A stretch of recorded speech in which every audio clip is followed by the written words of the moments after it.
Yo, yo, yo, yo, yo, what's up? We back. My man said I don't speak tongues, period. I don't fuck with Vlad. Wait, boy, I can't. This chair's not comfortable, y'all. Chair is not comfortable. Gotta bring back the old. Out with the new and back in with the old. Out with the new and with the old.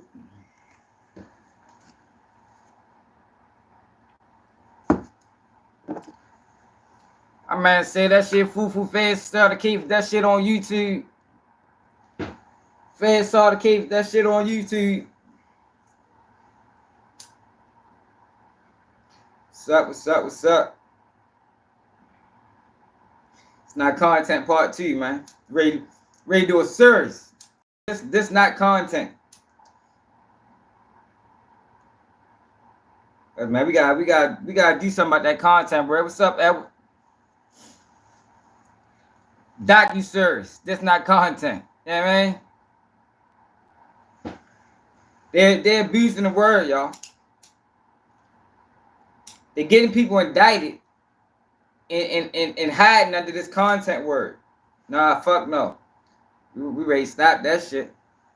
Straight up, what's up, 2800? We ready to stop that, y'all.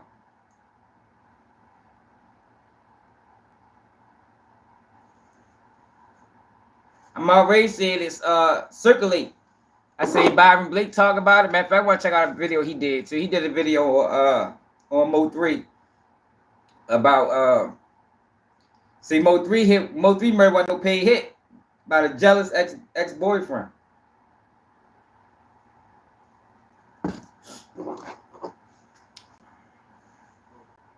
Yeah, we gotta start getting this shit out there, man. Hashtag this not content. When niggas see it, we gotta call it out. That police ass shit the motherfuckers doing, man, that shit ain't content, man. Talking on criminal cases, Adam asking them wild ass questions. No, fuck no. But an orthopedic doctor weighed in on the death of a young scooter. I want to see what he had to say. Calling it a rare case. Great content beats a great audience. Snake House, like what Stretch it is. Armstrong Look, beats. there go that word. They pushing that shit, y'all. You niggas work with them people, man.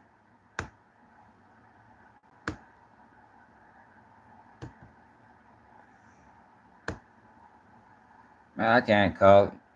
Well, tonight the GBI Never did like the other day, you know. You know. It's a rainy day where I'm at.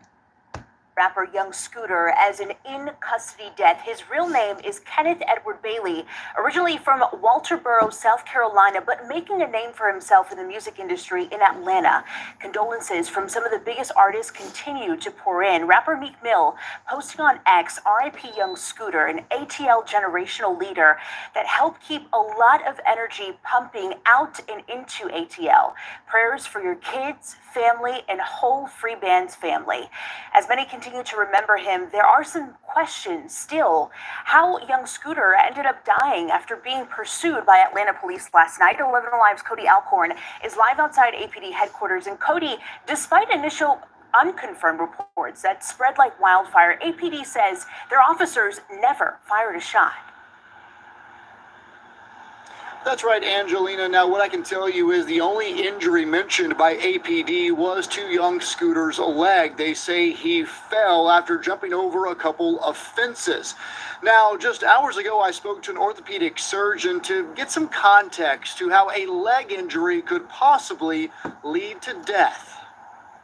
This was the scene on Friday night in the 200 block of William Nye Drive in the Lakewood neighborhood in southeast Atlanta.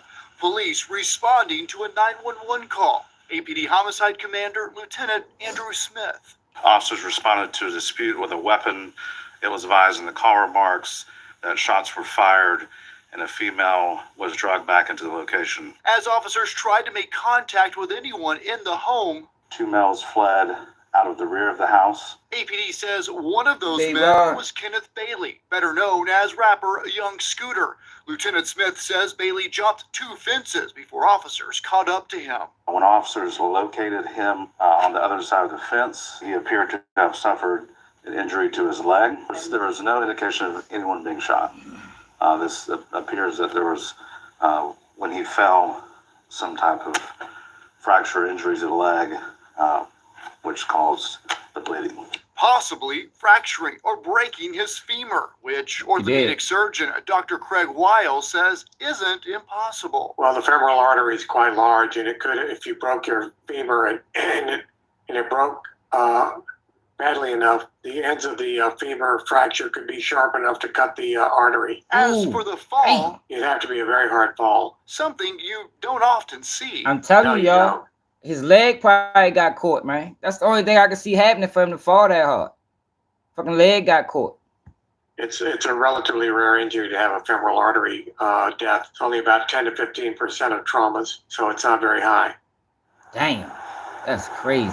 The Fulton County Medical Examiner says right now the cause and manner of death for Young Scooter is listed as undetermined. Of course, an autopsy is planned if it's not already been conducted. Now, the GBI is investigating this in-custody death, Angelina, and of course, the autopsy results will hinge a lot on how they rule this investigation. Live in downtown Atlanta, Cody Alcorn, 11 Alive News. Still a lot for us to Yeah, learn. I yo, know that shit had to be painful. God damn. But it probably happened relatively fast, though, yo. Like that femur artery. Basically, he probably died from internal bleeding. Damn. Rest in peace to Scooter, man. Shit. That shit crazy. All right, let me I want to check out this video Byron Blake did for real.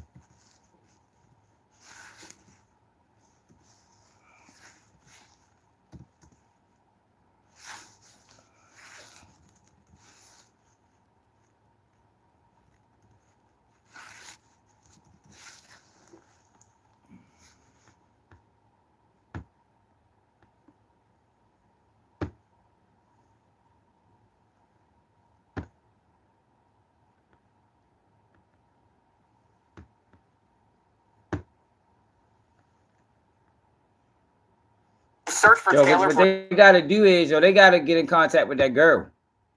Whoever filed that, whoever called the police and said that this shit was, and said what they said, that's what they need to get in contact with. They need to get in contact with her, man. ASAP.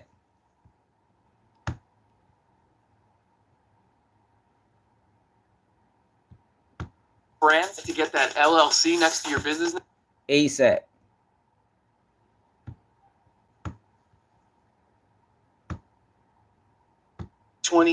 Mo3 was a rising talent in the hip-hop game.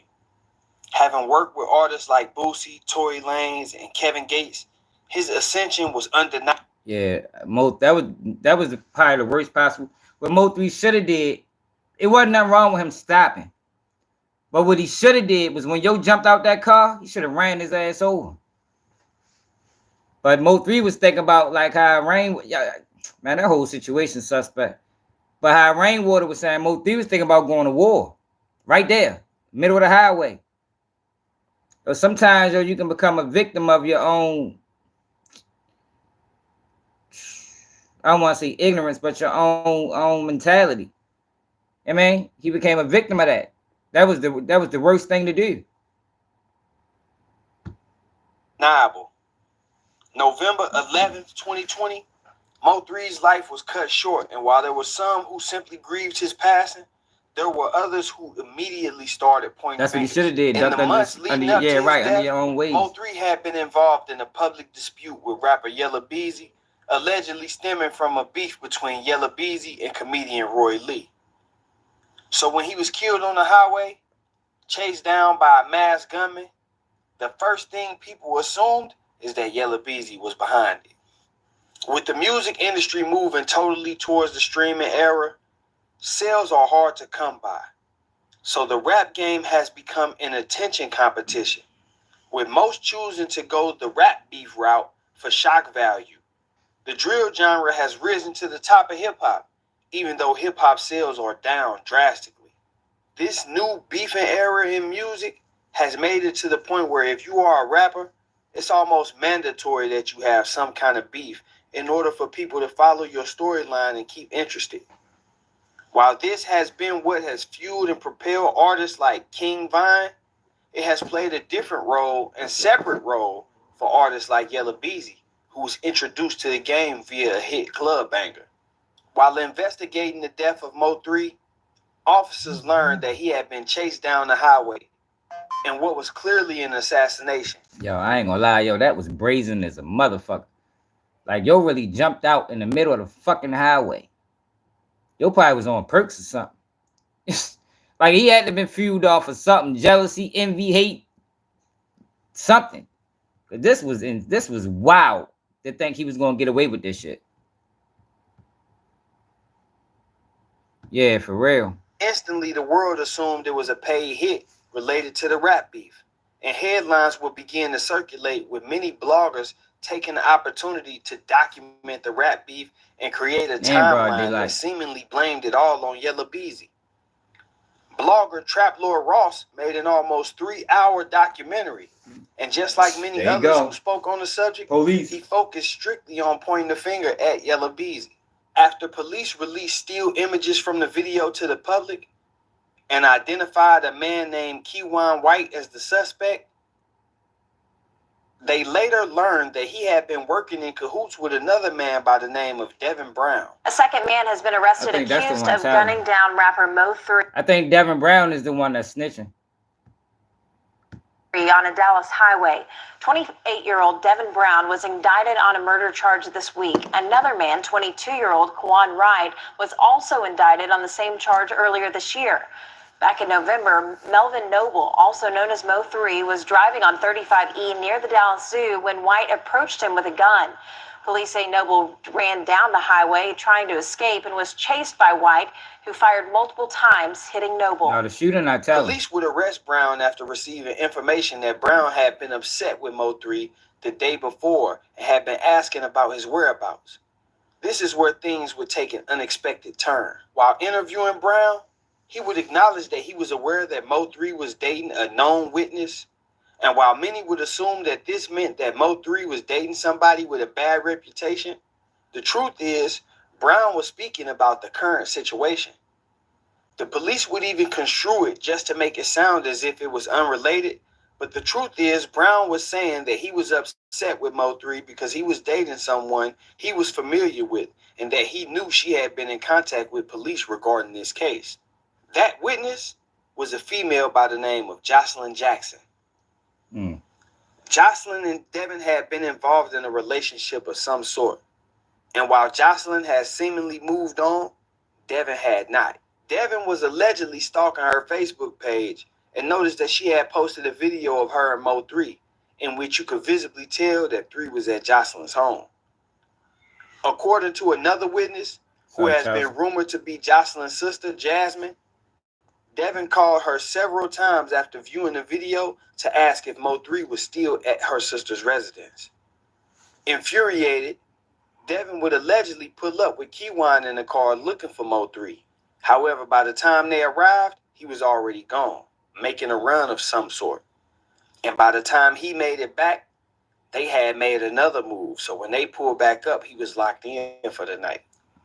It was during a news segment on Mo3's death that Jasmine and her then boyfriend allegedly recognized Keywan White, and she contacted police.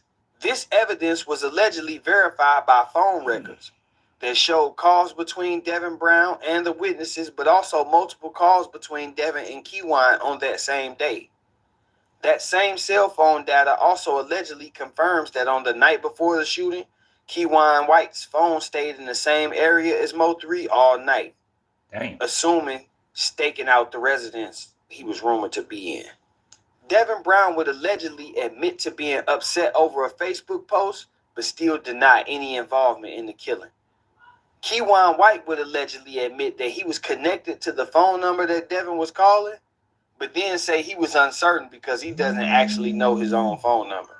Keywan White would also deny that he even knew Devin Brown at all or was even associated with him.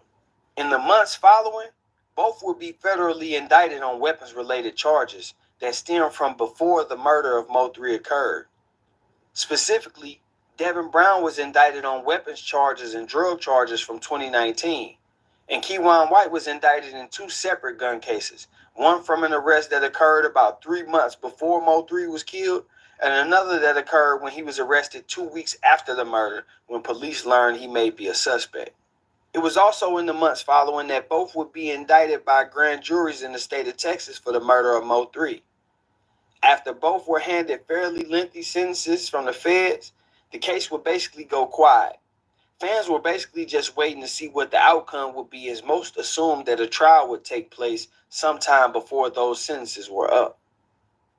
If you live anywhere here in the red circled area and you have an old... Yeah, I think they trying to scapegoat Yella Beezy.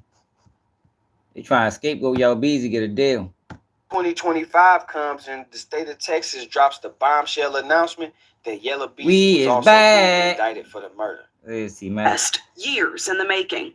Rapper Marquise Conway, known as Yella Beezy, don't got no case charged against with Yella capital Beezy. murder in connection to the shooting death of Melvin Noble, a rival artist who went by Mo 3. According to the prosecution, someone from Yella's camp who was present during the conversation in which the killing and payment for the killing were discussed. How the fuck is you gonna cooperate, y'all? How is you gonna cooperate? Yo, Trent, we better not find your name in this case. I mean, if your name end up in this case, so we're gonna have more issues, man, than we already got. Has started to cooperate. A state's witness will testify to being present for a conversation about the payment for the murder of Melvin Noble. This conversation... You're a character with this motherfucker, boy, I swear. God damn. Following Mr. Noble's murder in November of 2020. A state's witness will testify to the individuals present and involved in this conversation. I don't know why he even think he MJ or Barry Bonds.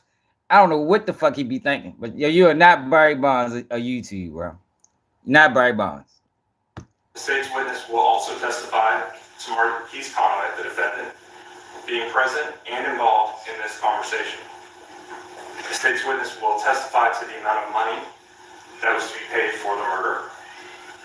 A state's witness will testify to the individuals responsible for the payment. That state's witness will also testify that Marquise Conway was one of the individuals responsible for a portion of that payment.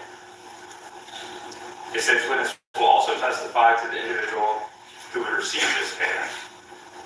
The state's witness will testify that Keywan White was, in fact, I don't know why he think he's Barry Bonds. To receive this payment, who was originally indicted in State's Exhibit number 1, the probable cause, which is before this court.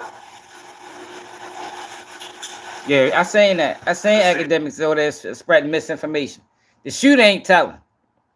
It's either the other guy or somebody that caught a case and trying to get up under their case. That's the shooter ain't the one telling, man. He ain't telling. Its witness would also testify that Keywan White. I know, y'all. Academics need to stay out of this type of shit. Like, he went up there with Adam and I'm talking about he wanted the best to do paperwork. I don't know who the fuck told him that, but we didn't have to refute a lot of that bullshit he didn't say it over there. Like, he don't know shit about no fucking cases. That man ain't never been in no case. He ain't never caught a case. He don't know nothing about cases. I don't even know why people watch yo for that. Like, if you want to watch yo for entertainment and hip hop, then cool. But when he get to talking about this type of shit, he need to sit on the sideline. Shot and killed Melvin Noble. This witness would also testify to Keywan White being the individual who shot and killed Mr. Noble on November 11th of 2020. Again, this conversation... Yo, this is not strong evidence. What's up, kid? This is not strong evidence. Because under what duress did he say these things? Do he got pending charges? Yo, because let me tell you something, right? Yo, a person will say anything under pending charges. I'm telling you, I done witnessed it. They will say anything. Some people, I mean, they will put their self in crimes just to add you in it. Like, yo, it's crazy. People don't think it's a real thing. I watched it. Like, I'm 100% certain people do this. So, whenever you got a witness that's under some type of, like Butter. Look what the fuck Butter did. Whenever you got a witness that's under some type of charges, yo, they'll say anything to get from under that motherfucker, man. They'll put crimes on you, your mother, your sister, your brother. They'll put crimes on them just to implicate you. It's crazy. So, this witness, whoever the fuck this witness is, character is already in question. Took place in the days following. Yeah, I know. That's saying funny, nigga. This person will testify that they were present along with others and witnessed Yella Beezy commit to paying a $40K portion of the bounty as someone else was responsible for the rest. They will also testify to the fact that Keywan White was the alleged recipient of the funds. How credible this testimony is has yet to be determined. But considering the timing, I ain't even see that. I believe this is someone who has gotten into trouble themselves and is using Yella as a scapegoat. It's possible that this person was just around one time when Yella withdrew the $40,000 after Mo3's death and made up his own story about what Yella did with the money. Now, everybody has their own theory about this case, but from what I'm seeing and reading in the actual documents, this situation really has nothing to do with Yella Beezy, which is why he went unindicted for so long. Despite what the internet was saying, the police knew that based on the evidence, this appears to be a random occurrence between two guys over a female. This is another thing too to let you know the case is weak. If Yella Beezy was only responsible for a portion of the hit, who the fuck was responsible for the other portion? This the thing, yo. When they got a strong case, a lot of times they're able to tie everybody together. It's still loose ends on this case. Not saying that they still can't get a conviction. I'm just saying, yo, this case ain't no slam dunk at all. Where's the other guy? If Yella Beezy paid half of the money, which was supposed to be $80,000, if he paid 40, who paid the other 40? And how do you grab him for paying 40 and don't grab the other guy that paid the 40? This case is not strong at all, man. And it could be one of these him, because he's not telling, trying to scapegoat. Because he was telling since the fucking beginning. So I ain't surprised if he's still telling. Juan and Devin have both continued to proclaim their innocence, and I'm a firm believer in innocent until proven guilty. So the speculation in this video will be limited to the information that's documented in the paperwork. What goes without saying, but must be said, is that Yella Beezy and Mo3 are both talented artists who have impacted the music industry in their city in a major way. No matter what the circumstance, it's sad to see Mo3 lose his life and his career be cut short like that, just like it's sad to see Yella Beezy have to face this situation, though his release on bail makes the physical aspect of it less trying for right now. Thank you all for tuning in. Leave me a comment and let me know what you think about this situation. Don't forget, Yeah. I think people jumped the gun with this shit. I think Houston or Texas, the district attorney, I think they moved too fast. I think they moved too fast with this shit, man. Cause Montana? They don't have a strong case. They don't have a strong case. Hold on. I want to go back and watch this fucking No Jumper interview with these young boys from DC and see how his ass tried to fucking trick these boys into talking about crimes.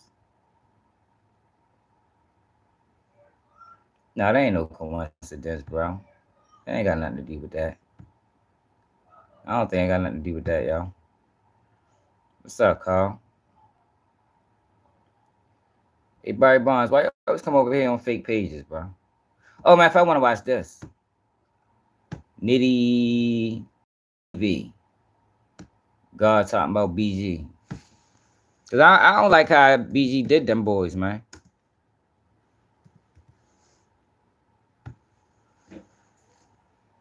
I don't like how BG did them boys.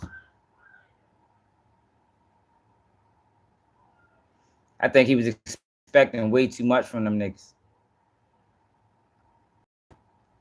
Like, them niggas went nowhere. So for him to think they was gonna be able to carry the torch, that's like, yo, for real? Just say you don't wanna fuck with them niggas, bro. Don't make up no bogus ass excuse as to why. Niggas, you know what I mean? I moved on, I ain't fucking with them. Don't make up no bogus ass excuse talking about niggas couldn't carry the torch and all that dumb ass shit because you ain't leave no torch to carry. I mean, it wasn't no torch to carry, man. That shit was just getting off the ground.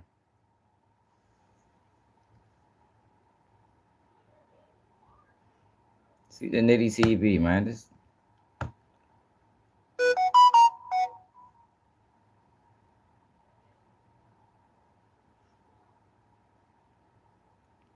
God damn, Yella Beezy gonna tell on every motherfucking body. What the fuck Jay Prince do? You gotta catch that on Nitty TV, y'all. Yes, sir. Only on Nitty. Sent them a letter.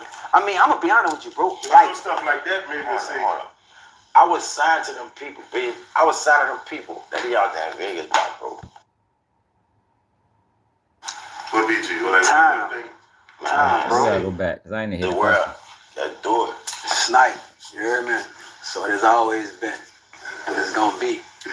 The real Chopper City boy, you feel me? The real Chopper City. That original, the only one. The original. Yeah. What went bad? Like, what BG? What Time, bro. Time, bro. You know what I'm saying? Like, far as Now look, right? this connect. Hold on. This is Snipe. Snipe situation with BG is different than God's. So they got two different point of views on this whole thing. Did y'all think that? Let me tell, because I know I've been locked. I don't know y'all been locked. Y'all think? Because I watched the interview BG did say, I don't know if he's going to y'all, if he ain't supposed to y'all in 10 years or whatever. Maybe when he was locked up, like, did y'all stay in contact with him? Like, send him money, send him letter? I know you said you had sent him a letter. I mean, I'm gonna be honest with you, bro. Like, stuff like that made me say, I was signed to them people, babe. I was signed to them people that be out there in Vegas, bro. okay. When he first got locked up. So, talking to me in 10 years, man, that shit cap, man. Okay. That shit cap, man. We were banging on the line every day, man. I'll let you know what I was doing. Before that deal went bad, you feel me? We was jibbing every day. You feel me? I told him what the business was. Woo, this where I'm going. You know, our last talk, he was like, if that's what you want to do, you know, man, I know you can handle your business, all right? And that just was that. Like, all that. I don't even know about that shit, that narrative. I don't even know about this shit, bro. Yeah. You feel me? I'm still out. I was out going by mama's house 3 times a week. You feel me? I got the kids outside with me. Like, bro, I don't know nothing about that narrative. And I gotta keep it G'd up, bro. I can't just sit here and lie, my nigga. Right. Like, I ain't mad. I ain't tripping. I went up. I got myself together, man. I'm that nigga who I said I was, but at the end of the day, that shit cap, man. Right. And that's a fact. I'm gonna be honest with you. I did a whole fucking free BG concert. You know what I'm saying? Shout out to Nat. You know what I'm saying? That was, you know, back when he, you know, first caught his sins or whatever you dig. I did that bitch at the House of Blues when, you know what I'm saying? And the proceeds went straight to his mama. You know what I'm saying? For him. Good. You feel me? And I sent the letter a few times, and a few times my letters got sent back because, you know, I done sent them with naked pictures in there. You know, I'm trying to slip them bitches in so I could slide them in the back of the picture. Let me say back of the car, you feel me? But, I mean, honestly, our relationship was tighter with Jizzle than me. You know what I'm saying? Not saying that our relationship wasn't there. You feel me? But they was more, you know, brotherly on that type of shit. Because I had my own niggas I was really fucking with. You know what I'm saying? So that's who I stayed fucking with, like, you feel me? But when it was time, you know what I'm saying, I'm there. You feel me? Right. But it was never no love lost. But you know what I'm saying? Every now and then, and you know, when I the first couple of letters I wrote, he wrote back. You know what I'm saying? And you know, I even talked to him when I went by his mama house, you know, a few times. I talked to him on the phone. Well, I talked to him on the phone. You know what I'm saying? He was like, fuck, it's all good. You know, he walking that time down. You know what I'm saying? So when he came home, I was just shocked that we didn't have a conversation. Right. You feel me? That's all. If you wasn't fucking with me, so I can't tell a man what to do. You feel me? But I just rather not the internet know before us. You feel me? Right. Being that we the foundation. You know what I'm saying? We build it. You know what I'm saying? Well, we helped you build it. You feel me? But I mean, it's all good. You know what I'm saying? Like I said, it ain't no love lost. We shit, man, it's good, man. Niggas Yeah. know what they doing anyway. Like, our nigga was up and running, you know. Shout out Bird, you know. They had shit all the way in motion. You know, I lose partners every day, bro. Right. You know, it shit be for seasons, man. Shit, if it's real shit, come back around. But I can't focus on that, bro. Yeah. I got shit to do. I got man. I'm trying to get that. Yeah. I can't focus on that shit, man. You know, but I know one thing, motherfucker, just pay attention. You feel me? Just like you said, bro, fucking with a nigga. Why not that? We drop that on your desk. I ain't mad at nothing, nigga. I got motion. I got real motion, nigga. In the streets and in that fucking music, man. I got motion, bro. So, more power to your father. Wish you number success. You hear me? So I heard BG say he left y'all everything to keep going. Stop playing. Gang, stop playing with me. Stop playing with me, gang. I'm gonna get that own shit. Stop playing with me, gang. Left me what? Well, again, I may exclude myself from this situation because, like I said, I was gone. Don't say I was nothing. gone before that. You know what I'm saying? So it was gone. Don't say nothing. Left a nigga what? Left a nigga what? Man, my people sleep on the floor when I left Vegas. Nigga ain't come back in the jungle. Left a nigga what? Man, none of my plugs don't know jizzle. Real talk. Real talk. And a one line that got left with the people in Vegas. Motherfucker stole from me, man. So that shit dead. Like, left me what? Man, this whole city saw me come back and make myself. And left me what? So did he ain't left What? He ain't left nothing. What? Ain't leave a nigga nothing. What the fuck? I don't know if it's. I mean, it looked like he's mad. God, man, I don't think Snipe really give a fuck. I just think this is more about getting the narrative right because how BG tried to spin it. He spent it like, man, I left them niggas everything and they fumbled the ball. And God was basically, you hear him saying, nigga, they left what? Nothing left. What's up, Robert? Man, some nigga fucked it up. Yeah, see? That's the narrative. That shit gangster, man. For real, bro. That shit, come on, man. Shit cap. Cap. Yeah, that's crazy. Cap. I heard him say that. Oh, man, I I'm was grown thinking in, to myself, man. I'm Just like, you know, freestyle. Say five, a nigga left me something and I fucked it up, son. I'm taking my lick and I'm gonna try to fix that. Right. You hear me? Everybody out here knew me, man. My name's certified, bro. If it ain't that, it ain't me. You hear me? But come on, man. Left a nigga what? To get started in data analytics, Hey, Barry Bonds, I don't think BG still on heroin, man. I mean, I don't think he been on heroin for years now, unless he been fucking around in the joint. You know when bad some bread ain't go where we're supposed to go. You hear me? And I know we used to do motherfuckers for stealing. Right. You feel me, gang? I'm on this side. I'm gonna side with the real. I'm gonna get comfortable over here like I've been and watch the rest of the movie. BG goes to jail. VL might get killed. Where y'all mind stayed at that time? Well, I'm gonna be honest with you. I had left Chopper City prior to Jizzle going to jail. Oh, you did? Yeah, you know what I'm saying? Probably like a year. You feel me? I had moved to Detroit. You know what I'm saying? G was the last man standing. Yeah, I was down there one You feel night. me? Just ready to man. You feel me? And once he got fucked up, you know, shit got fucked up. But y'all did an album together like after when That was before. Yeah, Life in the Concrete Jungle. Oh, yeah, like That was before you went to jail, yeah. That was the last one we did together. Okay. That album so fucking cold, bro. You know what I'm saying? Like, it's fucking right, that album, you know what I'm saying? That album slept on. I promise you, that album cold as fuck. That album still stands to this day. You know what I'm saying? Like, everything off of that bitch, you feel me, still stand to this day. It's relevant to this day. So the new mixtape, the title is Chopper City Forever. Chopper City Forever. That's what it is. Yeah. You know what I'm saying? Like, for real. Like, that's what it is. Like, we Chopper City Forever. That's what we started out with. Okay. You know what I'm saying? So, I mean, that shit gonna all be a part of nigga. Right. Yeah, that can always It's gonna be a part of nigga. Like, you can't rewrite history, so that was the first block. It's gonna always be there. that shit in us, bro. That nigga gonna evolve like some other shit. I mean, you know. You in? You feel me? Big fact. Yeah, man. The open door.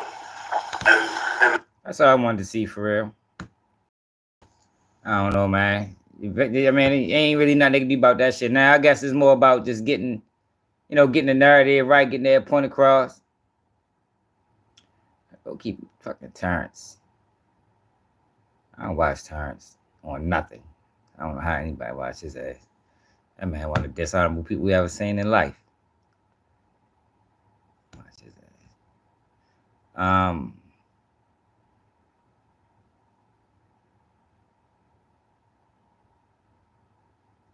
Oh yeah, that's what I wanted to see. No Jumper. Let's see how he did them boys from out DC, man.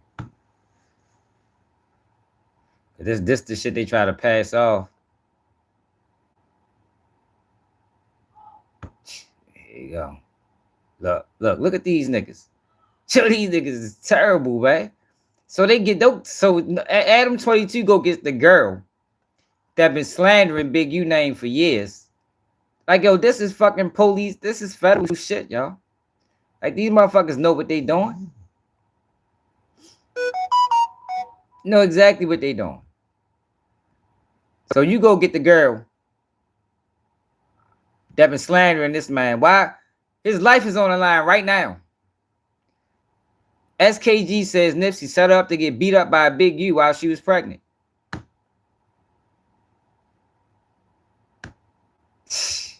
These niggas is crazy. Weeks have passed. Nipsey started calling me. So this is where I got mad at Nipsey. Set me up. So remember, I didn't see him no more after this meeting. And this is probably what year? 2000 and Let's go back. See how this started. How he brung her on this for this particular purpose.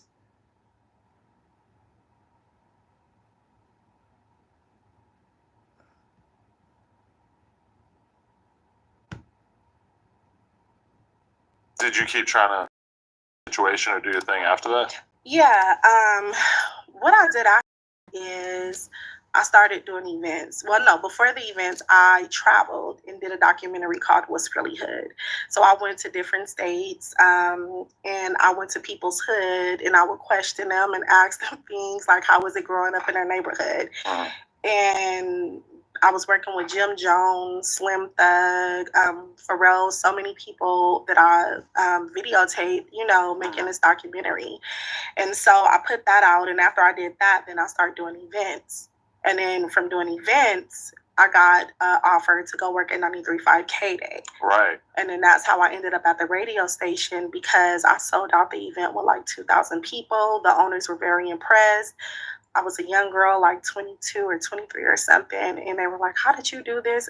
I didn't even really know how I did it. I just know that I had a dream. You ain't never seen the video, and I made it happen and I did it. Right. For me and a lot of people coming from the East Coast, he shot Nipsey, left, came back, shot him again, left, came back, shot him again, and kicked him. That's what he did. Hey, and this is kind of like more before everybody was just listening to shit off their phone and everything. But when I first moved out here, me and everybody that I knew was from the East Coast just could not believe that a station like K-Day existed. Like, for people who don't know. Oh, man, it was the softball question. But I was so passionate. And I think that's what sold me over there in regards to getting my position that I was able to get. Definitely. So how? Now I'm about to bring in Big U and Nipsey. So you have to understand the play. I got the job. I'm already set up, right? Making money. Now I'm like, oh, well, I have a little homeboy and he's starting to rap and he's doing music. I want to plug him over here because I'm at the radio station. Oh, Big U is over here. Let me bring him over here because I'm at the radio station. I'm already in position, right? It was never it wasn't valuable for me to work with him to where I benefited because I was already SKG. He wasn't Big U in the industry and Nipsey wasn't Nipsey in the industry yet. So my stance was to always bring them over so I can help. Right. Definitely. But was he do you have any interest in like managing you as an artist, or was there any conversations like that, or was that part already were you over that at that point? At that point, I wasn't really looking for a manager because now I'm going behind the scenes. Right. So now I'm transitioning. So now I'm learning the business. I'm learning the ropes of the industry. I'm learning how radio works. I'm learning what mix shows is. I'm learning what ad campaigns is. I'm learning what advertising is. So I'm learning so much. And Roy Laughlin is really who taught me my corporate game. So I'm right under this billionaire. Me and him is like this. He never had a black friend. I'm this young black girl, authentically myself, not trying to kiss nobody ass. I'm walking in a room as myself and I'm building bonds with people. Now it's like, let me bring them over and let's see how we can collectively win. That was the idea. Right. Definitely. So okay, at that time, you can blame both. Yo, that's that dumb shit, Rico. You can blame both. Why can't you blame Adam? This is platform. If she reached out to him, he got the option to decline. But more than likely, he reached out to her. Why are you adding on? Why is your job? How is your job to add on to criminal cases? Yo, y'all gotta stop with that. You can blame everybody. For Loose Cannon and Brick Baby and all that, they can't blame nobody. That's their fault. You gotta take accountability. It serves them zero purpose to blame anybody for what the fuck they did. But us, we can look at the whole situation and say, you at fault, you at fault, you at fault. I had asked you what you thought of Big U, you would have said, he seems like a good guy, solid guy. Yeah, I would have, he's the hero. Like, we love Big U. That's Unc. Like, come on. Right. Come on. If you want to rap, come on. Right. Okay, and so then you start working with Nipsey after that? Yeah, so I bring them over. I introduce Roy Laughlin into Nipsey, right? I bring them to everybody in the radio station. You have to understand, I'm in a corporate job. The thing is, yo, she been told this story. You bring her up after he get indicted. This story been out. She been telling this story on her own. So what is the benefit to bring up here just to say it to a larger audience? Even though it's radio. And they're looking at Nipsey. And that's why the name of this video is This Not Content. Whenever you speaking on criminal cases, whenever you asking about crimes, yo, that's not content. That's federal. That's police work. But this is what they're trying to pass off as content. Shouldn't land you in the graveyard, man. Content shouldn't land you a fucking DOC number, a federal complaint, a federal indictment. Real, what the fuck is you talking about? We already know her story. This story ain't new. We know her story. Like that as if he's... Now listen, she can tell her story, but the problem is, Adam, what is your interest? What is Adam's interest in her story other than to exploit it for monetary gain? You don't give a fuck if she got beat up by a Big U. Do anybody think Adam gives a rat's ass if she got beat up by a Big U? If that was the case, he would have been dead. Her story been out for 2 years. Maybe even longer. Like, you know. Well, especially the radio, if you're an artist, they have no use for you until you get to the point where your music is popular. You could sell tickets to a festival, keep, Latino moms listening to the radio during rush hour commute, etc. So it's like, you could be a reasonably popular artist. They don't give a fuck. Like, you might be a good interview on No Jumper. You have no place on the radio until you reach a certain level. So it's kind of always people who are complaining, especially back in that era where Right. radio was so important, where there's just like, you know, people want to be on the radio, but you can't be on the radio until you get to the point where you don't really give a shit about the radio. But guess what? I went so hard for Nipsey. I used to have Nipsey come up to the radio station and they'll be like, okay, he looks rough. He's too hood. Willis ain't got no, like, it was too much. It was, they didn't fit in the corporate setting, if that makes sense, right? I forced them in that setting. I'm like, no, you guys are going to listen to his music. We're going to play his music. I don't care. You think, okay, he's going to be somebody. It's people back then that will tell you, yes, I went hard for Nipsey, even when I had the millionaires telling me, we can't. It's a liability. We don't want them around us. No, listen, he's going to be somebody. And I had them play Nipsey music. Right. And I started working his stuff. And we were all in the car together because I believed in the team, like we were all a team. Mm-hmm. Definitely.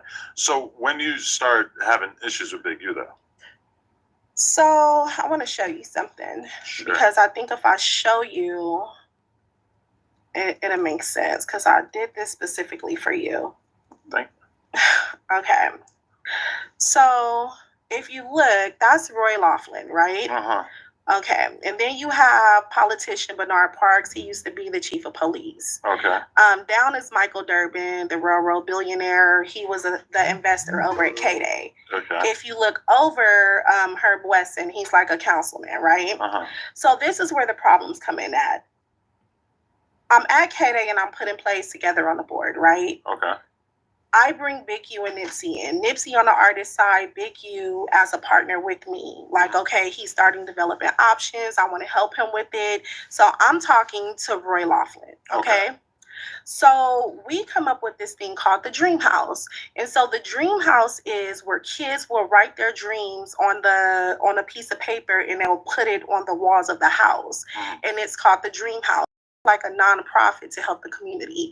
When I walk in these rooms, people like Roy Laughlin who don't have Black friends, he doesn't understand our struggles. But when he bond with someone like me and I'm explaining what I go through or what the community go through, now he wants to help. Uh-huh. So we're at the radio station where you have accounts like Bonds and Albertsons and different companies, and they're looking to spend advertising dollars, right? So we came up with an idea to where they can put advertising dollars into the nonprofits, into the community, so that way it can help the community. And then we can, in exchange, promote Albertsons, Bonds, right? Whatever the branding was, right? Big U had developing options. So I'm like, okay, bet. We can bring Big U in. This is me again, bringing him in this. And we can put money into developing options. And then we can put money into other nonprofits because back then it was like Unity 1, Unity 2. It was just different people within the neighborhoods that had nonprofits. And so when that came to play, he just wanted to bogart everything because now he's already in the streets doing his thing. He's extorting people. He's punking people. I'm at the radio station, corporate and legal, doing my thing. And he wants to bring what he's doing in the streets over to me. And I'm like, you can't. This is my job. Mm-hmm. This is my job. Right. So I'm not going to let you mess up what I have going on. Right. And we had a fallout, and within that fallout, it was just like, okay, bet, we don't have to do business. He agreed, I agreed. So now I'm like, well, I have to find somewhere to move the funds for the Dream House. I had a friend named Jeff, and he had a don't even understand how this nonprofit. even happened. Yo, if Big U would have beat up my baby mother while she was pregnant, but yo, Big U would be dead, man. I might be dead too, but we all gonna die today. Like I don't understand this dynamic. Where was the child? Like, I don't get this. This doesn't make any sense to me. She got beat up pregnant and yo lived? That's crazy. I was in another part of Los Angeles, and I was thinking about when we have a meeting coming up. When I walk in the meeting, be in the meeting. This is my deal with my team of people that I actually bought them to. But remember, we had the falling out, so you're not supposed to be nowhere near me. The meeting, we're not doing business anymore. When I walk in a meeting with these men, guess who's sitting in a meeting? Biggie's just posted up. Yep. Making his influence known. When I already put a whole different play together now. So it's a totally different play. You shouldn't even be in a meeting. Right. So when I come in a meeting and I see him in a meeting. Mind you, these are my colleagues and my bosses, right? How the fuck he get in the He meeting? know he's not supposed to be in this meeting. I let them know he's not supposed to be in a meeting because we're not moving forward with his company, his organization, because of the way that he's been doing things. I'm not with it. When I said that, he jumps up in a meeting and he just started cussing and going off. And he's like, let me tell you about her mother. So in the meeting with my bosses and my colleagues, right? They roll with me.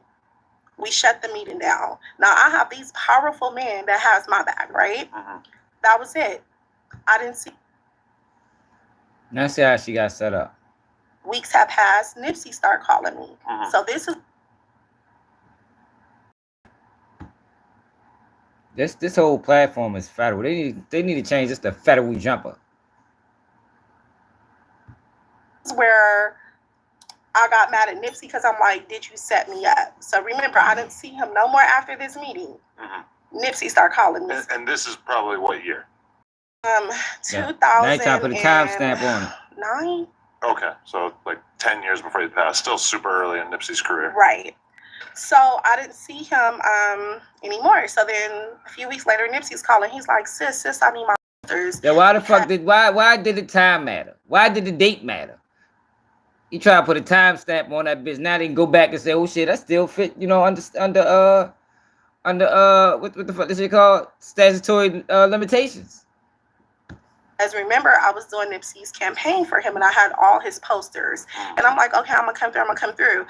I don't end up coming through. He called me again. I need the posters.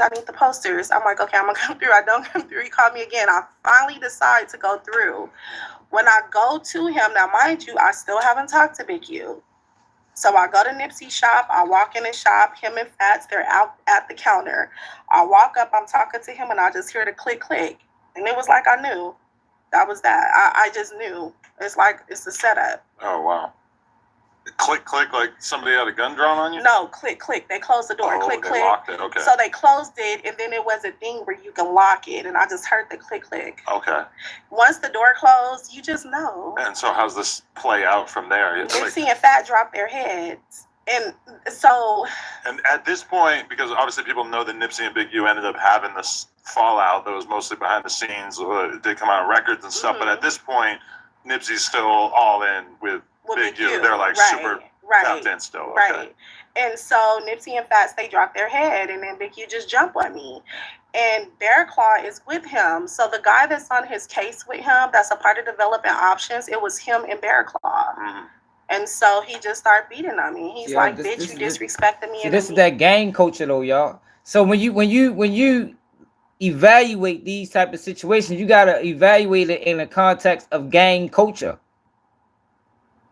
This is some fucked up shit. Hell yeah.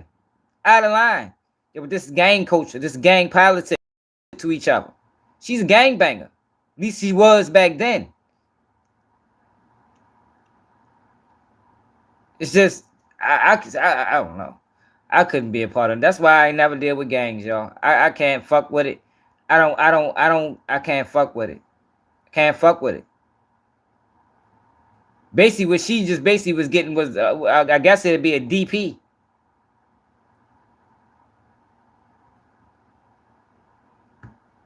You didn't, bitch, you did this. I never stole nothing from That's why she said when she heard the click click, she knew what time it was. It's gang culture. I never did anything that warranted for him to put his hands on me. He jumped on me because I stood up to him and would not let him dictate, extort, or control me. And because my bosses and colleagues rode with me. This is why I got jumped on.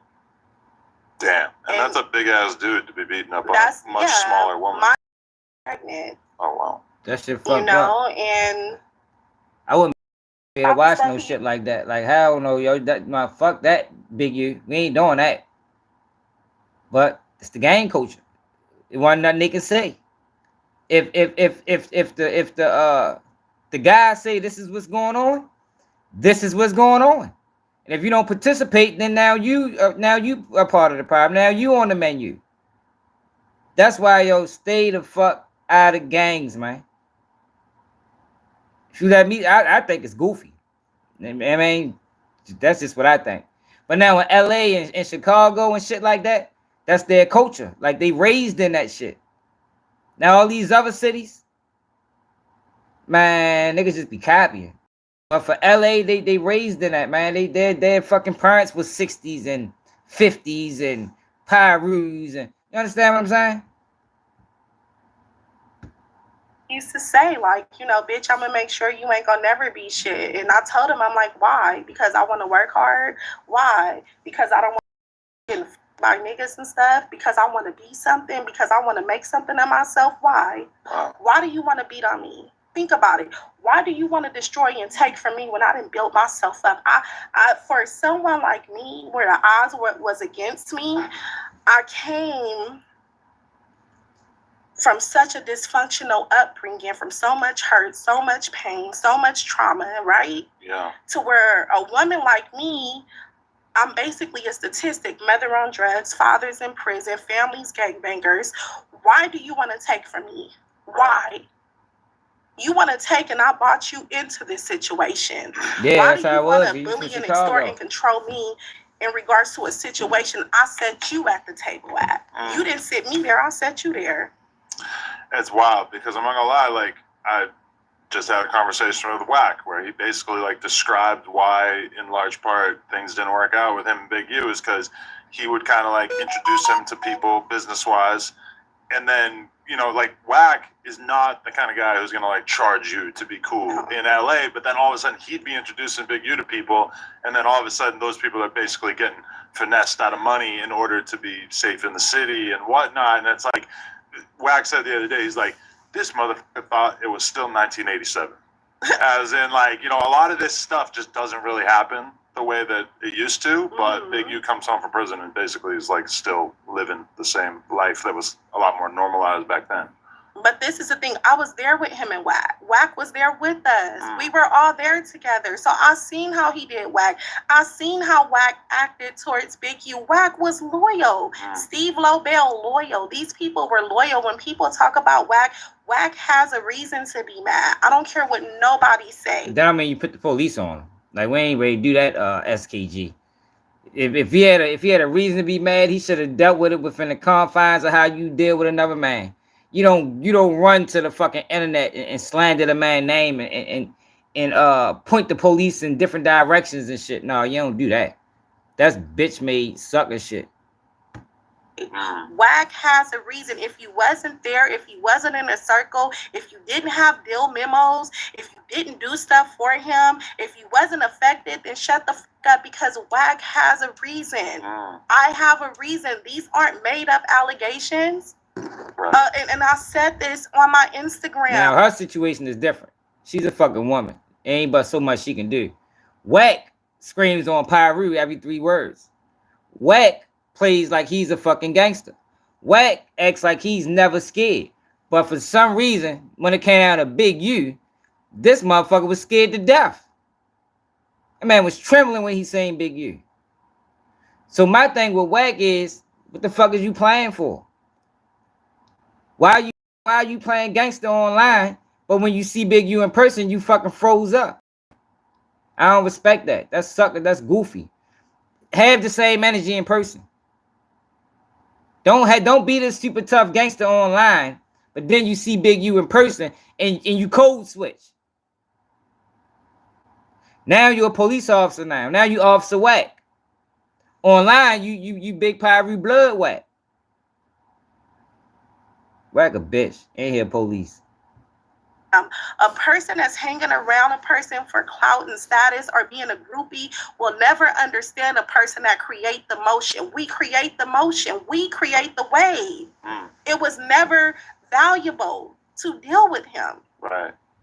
At all. Totally. That beating though, how far did that go? Like, did you have injuries by the end of it? Yeah, I had to go to the hospital. I was scared I was going to lose my baby. After the beating, I still went on Brian Hurst, and I had to take some phase. I fought. And he tried to call it off. While pregnant? While pregnant. Just to still be cool in the hood, or? No, because I was mad because he put his hands on me. Okay. And it's like, what are you putting your hands on me for? What? For what? I didn't steal from you. I didn't do nothing to warrant this. So because you can't extort me? Right. So Yo, she got DP'd, man. That's basically what happened. Now, I think typically what's supposed to happen, they supposed to probably get girls to do this shit. Big U was moving wild and reckless. So I don't want people to ever think I'm making excuses for Big U, because Big U was geeking. Big U thought this shit was the 60s. You know what I mean? Like, this is not the 60s, Big U. Like, shit, like, you can't just be out here extorting people. But when it came down to that, the dude that ran the fucking, the dude that wore the wire, this nigga's a street nigga. They paint him out. They paint him out in the indictment like he's a fucking victim.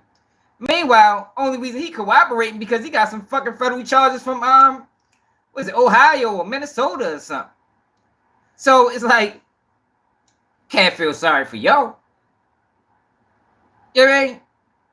Yo was playing gangster, selling drugs, doing everything gangsters do, but yet was being extorted by Big U. So when they paint this narrative that Big U was, you know, he was fucking with business owners, man, Big U was extorting niggas that could be extorted. Yeah, man. That's what the fuck Big U was doing. He was extorting street niggas that could be extorted. He wasn't doing that shit to every motherfucking body. And man, if you let somebody extort you, you damn near deserve it. Camera blurry? Alright.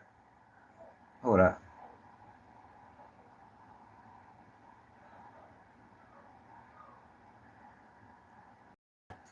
Is it still blurry?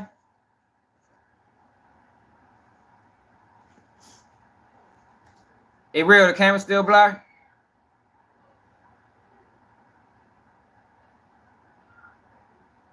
All right, back. All right. Yeah, man, them niggas. Well, all right, send the cash up there, Rico. More swag.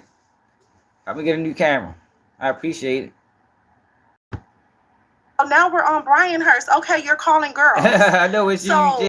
While I'm on Brian Hurst, Yeah, another guy come up. He's like, "Where's the 10,000 you stole from him?" I'm like, "What? What are you talking about? What are you? This man ain't never had $1.50 to give me. What are you talking about?" And then the girls came and we got active. We start fighting. But it's like, why did I? What I tell you? Now the girls coming to play. That's how they supposed to handle it from the beginning. Like she got DP'd, man. She's a gangbanger. She's telling this story like she wasn't involved in gang politics, or she didn't fall under the same rules as the gang. Shorty was a gang member, man. I know they got female gang members. I have to go through all that because I wouldn't let you extort me. Right. So was this kind of like a one-time incident, or No. it keeps continuing? Like whenever you try to make moves in the industry, it's kind of following you? It keeps continuing because this is the thing. He's friends with my mother's side of the family. So my brother was in the feds. My brother was in jail when all this happened with me and Big Q. And then he didn't get out till a few years later. So now by the time he got out, everything then died down. No, fuck Big Q apologized. Fuck that. To me, a fake apology. Hell no. Bro, a sucker. Ain't no dying down. That shit don't die down. Yo, you beat my sister while she was pregnant, bro. That don't die down. The fuck? If it do, we can do that motherfucker as soon as I get back home. We bring that back. You know, you can't apologize for that. You can apologize when you get your foot stepped on. You know what I mean? Motherfucker step on your foot in the club, you know, my bad. You know what I mean? And you can't apologize for beating my sister while she's pregnant. It's no apology is not accepted. The fuck you talking about? He apologize? I don't know. He probably understood the gang politics. That's would more than likely make sense. Man, I don't give a fuck, bro. Yo, you gotta die for something, bro. Yo, like, yo, I don't know what the fuck be wrong. Yo, you gotta die. Yo, we all gonna die. Yo. Nobody's living forever. You stand for something or you fall for anything. That's just, I mean, you gotta die for something, right?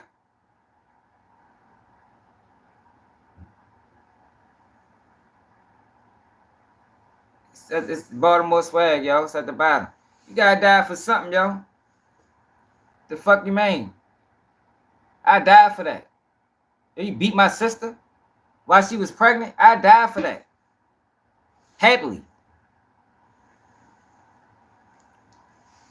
I think he just understood the gang politics.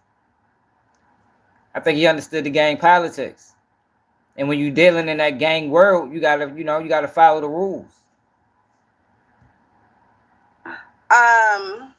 My brother and Big U's cool, right?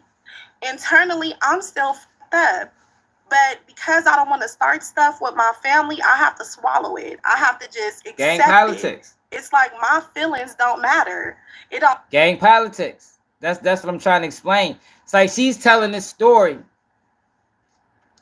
She's telling this story as a victim, as opposed to a gang member.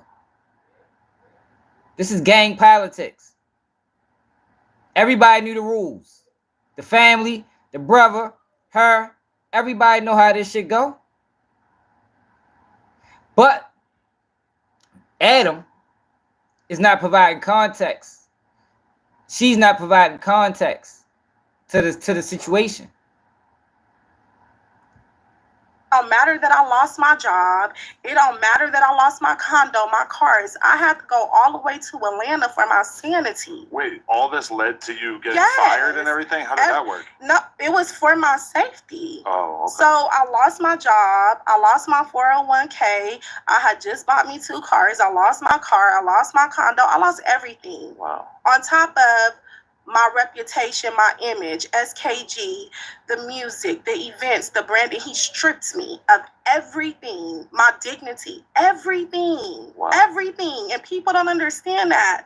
For someone like me, for a female like me that really hustle, Adam, I really hustle out here. Right. I really make moves. I really put deals and business deals and deal memos. I put things together. He took everything from me and I had to start from scratch. Wow. That's crazy. I mean, it's such an uphill battle for a young black woman from the hood to be even making it in general. And then to just have people who... What the fuck is he talking? How the fuck you know? Dumbass. He's just talking. You don't give a fuck about no fucking young black woman. Like, yo, that's the shit that be pissing me off with y'all. You keep trying to... You don't give a young black woman coming up from the ghetto, my nigga. All you trying to do, nigga. Add to the criminal indictment. DC boys at. I want to see how he did them DC boys. Look, here you go. SKG on Becoming a Rolling 60. This girl was a gang member, man.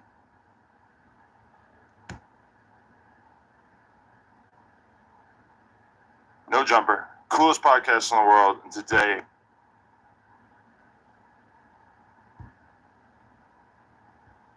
That's why you don't join gangs. That's why you don't join gangs, man. Stay the fuck away from gangs, man. Shit ain't right. They sell you this idea of family, but it ain't no family. Whoever at the top eats off of whoever at the bottom. That's how that shit works. Okay. So I apologize if I said anything that was not educated about who you were and everything. That was just me getting familiar right there. Yeah. But how are you doing today? I'm good. I'm doing better. Yeah? Yeah. What, you feel like you got a little bit of relief since these charges came out or what? Absolutely. Yeah, I feel that because it's been a fight. Like, I've been fighting and talking about this on a solo journey, you know, going against everyone because, you know, Big U is powerful. So when you're going up against somebody that's that powerful, and everyone is flocking to him, and you're trying to tell your story, and you keep going, yeah, it is a relief. Yeah, so it's kind of like an awakening once this stuff hits the news, and all of a sudden it's like a bunch of stuff that was being said in the shadows just kind of comes to light. Yeah, and then it's sad, you know, when you really look at it, it's a sad story. It's just a sad story because everybody loses, you know. I lost a lot of stuff that he took from me. He lost his life. His family lost him. Nipsey lost. He lost his life. Lost because of the greed. His family lost because he was the head of the table. It does nothing. So when you You're right. really look It does nothing for her. Only one benefiting off this is Adam. Her going up there telling her story does nothing for her. Yeah, maybe a check. That's it. You know, probably only give $500, maybe $1,000. Adam ain't paying nobody for real. That man is fucking exploiting people. Exploitation, man. That's all he's doing. Exploiting the story for monetary gain. And in the community loss, because the community looks for community leaders to help and uplift the community and uplift people in the community. So when you have something like this, it's just a loss, and it's a loss for our city because we all had to go through this, and then it makes people like, well, we don't want to give organizations any money. We don't want to do this for Black people. We don't want to, you know, so if they look at one person like that, they're going to look at all of us like it. So it's just a loss all the way around the board. Yeah, I mean, when you put it like that, it is pretty crazy just to have so much stuff that was said behind the scenes just coming out into the public eye. But just to get your story from the beginning, so you're from the Rolling 60s neighborhood growing up, or did you kind of adopt this a little bit later on? No. So to start from the beginning, I have a generational family from the Rolling 60s. If you look at a lot of people in Los Angeles, and Kendrick Lamar said this, people from LA that's in the inner cities, we are a product of our grandparents migrating from the South. And I have that story. So my family came from the South and the East Coast and landed in LA. So my grandparents moved over in the Rolling 60s in like 1960 something. So we are a generational family, which we are friends with other families within that neighborhood and community. Yeah. Okay. And so how much of that was in your face from a young age, the fact that your parents were affiliated? I mean, so me growing up, it's not even the affiliation, it's the dysfunctional living, if we can start there. So coming from a dysfunctional family and a dysfunctional household, I was already born into that. And my mother told me that because I was crying and complaining, and I'm like, you know, you guys, everybody is just up. And she said it was already there. You was just born into it. And when you kind of look at stuff like that, it makes you look at things differently. So everything was happening. I was just born into the dysfunctionalness, and which included the gangs, the drugs, prison, you know, just all type of crazy. And I just had to find my way through that, if that makes sense. No, definitely. So do you have a lot of memories of seeing very wild things going on from a really young age? Yeah, from a young age. So my mom, her family is from out the 60s, out the west side. My father used to run with a guy named Jimmy Lavender. They started the 90s Bishop Bloods on the east side. Okay. So my mom's side was from the west side. My dad's side was from the east side. Growing up, my mother, she was on drugs when I was young. And so my brother, who was from the 60s, but he passed away. The crazy thing about it, though, yo, she been told this story about Big U. Adam is just giving her a platform to on a larger stage. But it's like, why?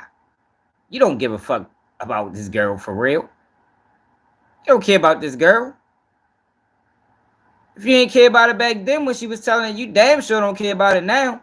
It's just a hot topic to slander Big U. Hopefully you can give him some more charges or something. And then our father was in and out of prison. He couldn't take care of me, you know, because it was so much for my brother because he was young. Right. And so then we went to go live with my grandmother. And then my grandmother was over in the 60s.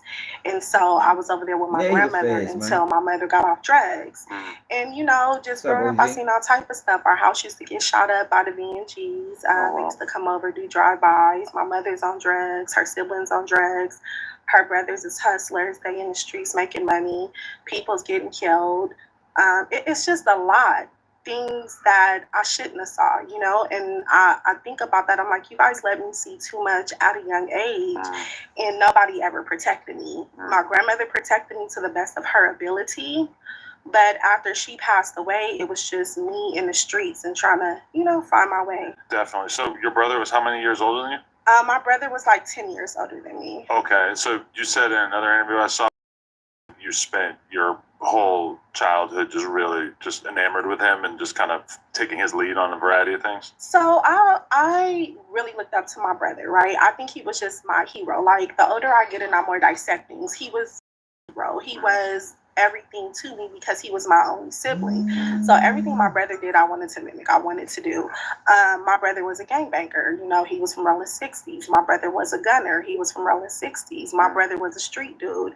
I'm not going to sugarcoat where I come from because that's why we're dealing with this today. And when you look at that area, most of the people in that area, they exhibit the same traits, if that makes sense. My family, I come from a family that exhibit the same traits that Big Q exhibit. That's why we don't get along. Even with me speaking out, I have an uncle that's in jail for murder, for killing some kids, and for retaliating against somebody that killed my uncle. And so he calls my mom recently and he's like, yeah, I heard your daughter's running around town starting stuff with Big Q. You know, my niggas are killers. This is how he's referring to Big Q. You see what I'm saying? This is gay. This is gang politics, y'all. It's gang politics. Like she's like this. Just she's not a victim, and it's sad to say that because she is a woman, but she's not a victim, man. She was a gangbanger. Like Mo 3. Mo 3 wasn't a victim. Mo 3 was out this bitch living reckless. Nipsey's not a victim. He was, I mean, like, yo, you gotta understand, yo, we dealing with people that's moving in the confines of the streets. You can't move in the confines of the streets and then claim victim when it's beneficial. Cause that's what we got dealing with nowadays. Motherfuckers want to move in the confines of the streets, like, and then when shit go down, now I'm a victim now. Man, fuck no. Whack. Everything on Pyru before. Keep it on Pyru. Don't turn into motherfucking federal informant.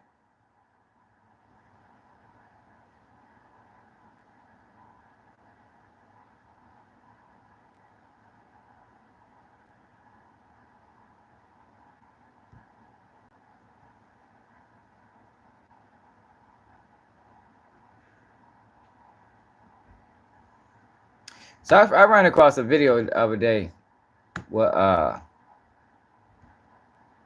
Draco the Ruler talking when Big U and Loose Cannon was out there. Same as out here. Nigga know these streets. Nigga can't go nowhere. Niggas ain't finna just be nigga out here really posting pictures and all that. That's how niggas get straight. Money wise and all that extra shit. Thinking they got She her name, I think it's SKG. She Big U beat her up. She said why she was pregnant. She been telling the story for a while. Adam just put her on the platform to give her, you know, more exposure. Beverly Hills and all that, bitch, that shit 10 minutes from the hood, nigga. Right. You out your mind, nigga, you think you safe over here, man. Giving locations and some more shit. None of that shit when I go out of town, nigga. I don't post no hotels, none of that, nigga. I know better. And the first thing I do, as soon as I get there, I hate niggas, but I need some blowers, not security. I need guns, nigga. Fuck, nigga, I'm not stupid. I ain't never finna go nowhere and think shit sweet, niggas. I'm out of town, nigga. They praying on shit like that. Man, come on. Praying for your comfort, nigga. As soon as you think you smooth, oh, you're walking on the beach. Yeah, I don't even know what the fuck that means, Jay. What the hell does male identified means? I'm providing context that's being lacked in her story. You can't look at her like story and make it seem like she was a victim. That girl was a gang member. She was a gang member. Walking on nigga Melrose. Yeah, look at the stars. I know, but nigga, I was in Miami, I ain't doing nothing. They got Haitian there, they don't got no country. They go right back home. Way on the side. Check in for 45 days. No, right back. you can't. And it'd be a whole new person. You could be a victim. 1 minute you're a victim, next minute you're a suspect. You're right. You could be both. But you gotta provide context. You can't look at her like she's just the average girl walking down the street and all these things happen. Hell no, she probably did shit to people too. Alright, speaking on that, I've been telling Hunt like because he gotta go back to his old ways because that out of town is winning. I'm talking about nigga. Look, Tricking, super tricking, super tricking, bro. Yeah. Oh,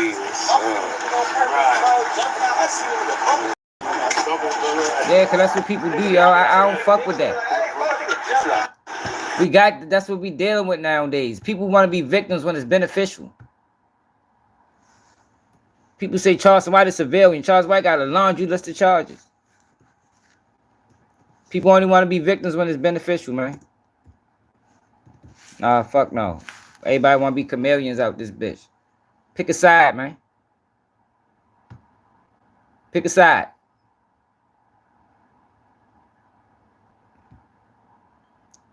This is the last time they even fucking sit down and had a fucking interview. But this shit gotta stop right here.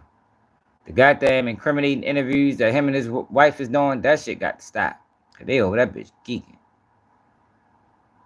They is geeking for real. Look, they got another conversation. 9 a.m. tomorrow. Loose Cannon gives explosive conversation. Yo, they is telling y'all. I'm telling you, this is some type of cooperation agreement. This is some type of cooperation agreement, y'all. It gotta be. It gotta be. I think they're doing like a trial run. Let's see if this works. Let's see if we can up and get them to get on the internet and do interviews and, you know, just to, you know, as a way of cooperating. It gotta be, y'all. She wasn't reformed back then. She was in the mix. 0 to refuse this call. Your current balance is that's what I'm saying, OG. That's 94 cents. OG, that's what I'm saying. Like, yo, I refuse to believe that they that stupid. It's no way, y'all. It's no way 2 grown-ass adults is that stupid. They just be talking and talking and talking and talking, knowing the feds is listening. It's no way, y'all. I can't, like I said all the time, I'm stupid for believing that. I would be stupid for believing that they're that stupid, knowing the feds is watching. Nah, fuck no. There's gotta be some type of cooperating. It gotta be. It has to be. It has to be, y'all. Now, if I'm wrong, then shit, I'd rather be wrong on this. Look, straight up. I'd rather be wrong on this than believe that they're that stupid. Yeah, I think that's about right. I'd rather be wrong. I'd rather say, oh, this is some type of new cooperating that the feds is trying. Because we have never seen this before. We done seen a million federal indictments. We have never seen this before. Like, this is some next level 2025 and beyond shit. Like, this is a trial run. Name a time I was wrong, Jill. Name a time I was wrong, Jill. I was right about Diddy. I was right about Diddy. I was right by 1W Melly. Name a time I was wrong, Jill. I was right about Dirk. When they came down, talking about Dirk Ray go down for the death for D thing. Name a time. Don't just say that. Like, that's what people do. People, you wrong all the time. Name them. We right here. Name a time I was wrong.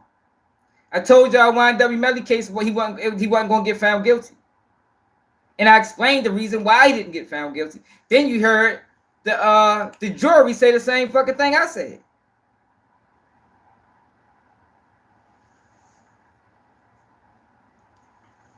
No, I said, was I wrong on Diddy? Did I not tell everybody that them lawsuits was getting tossed? Did I not say that? I'm probably the only person on YouTube that said that. Yo, them lawsuits is fugazis. Nobody's getting paid. Now, he still got some limit, but ain't none of them people getting paid. Them lawsuits was for one purpose and one purpose only. To damage the jury pool. That's it and that's all. That's it and that's all. Lawsuits getting dropped left and right. 20 of them just got withdrew a couple days ago.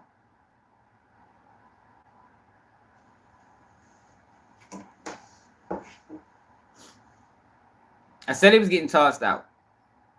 The fuck you talking about, real? Didn't you pay me $20 for that? This is like, how the fucking real? Didn't you pay me for that? Like, I thought you cash at me for that, bro. They will. Just give it time. Just give it time. People like to say I'm wrong, but can't give a reason. I don't want to told y'all about open source information.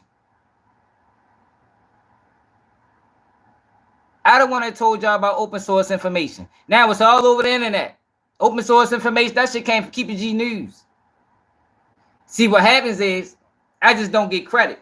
So you'll see other people regurgitating information that they heard from me, but it never trickles back to me. It just, these academics said it. Watch that with Takeoff case. What happened to Takeoff case? We haven't heard anything. When the fuck last time we heard anything about Takeoff? Watch that case get thrown out. Told y'all that a year ago, probably now.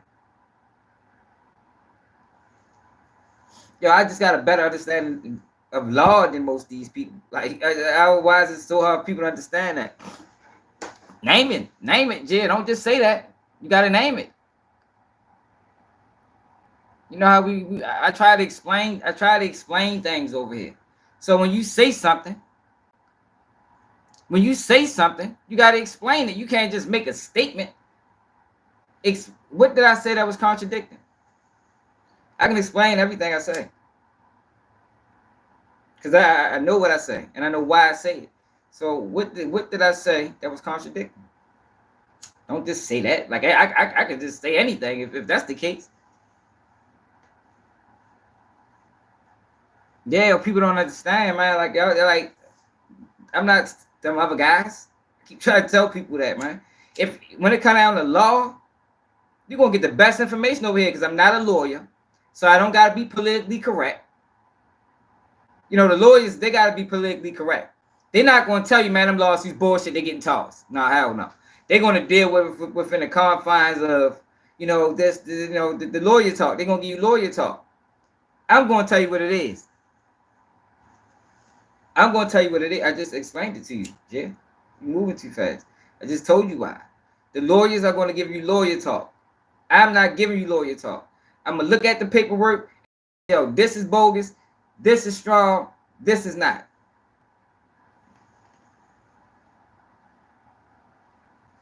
Okay. Exactly. But lawyers know. They know when the case is weak. But they're not going to say that because that's not the lawyer's role. The lawyer role ain't to tell you, yo, I ain't gonna lie, yo, this bogus.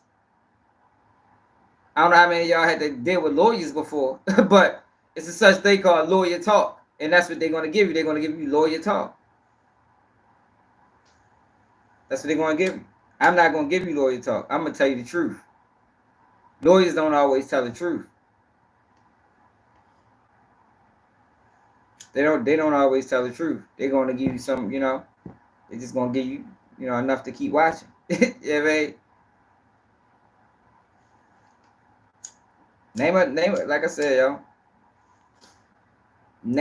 Do we gotta go back to YNW Melly case and show y'all the videos? Name another person on YouTube.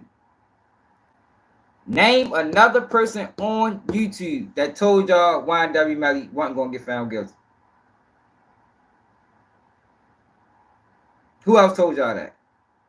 Everybody like, yo, but they got him on video, leaving the studio. They got cell phone pings. I'm like, yo, that shit not strong. Did you hear the defense?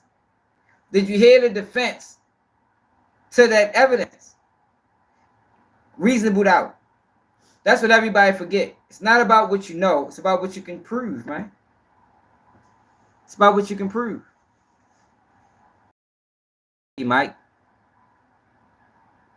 Yeah, he probably is going to get found guilty this time. Yeah, he probably get found guilty this time. They're going to get him this time. Because you see what they're doing. They're going to go above and beyond. You see what they're doing. Like, they're not letting them. It's been too much time, too much money. I don't think they're going to allow them. No, I don't know. You see what they're doing.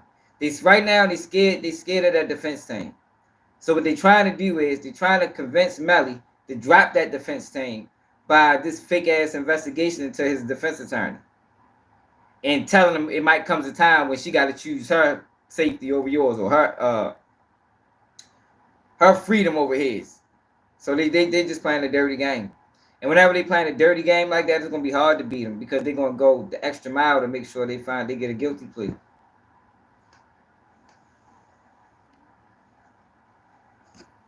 Well, Jay, you still haven't told me when I was just talking. I'm bringing up instances, and you're just talking. O-Block ain't got sentenced yet.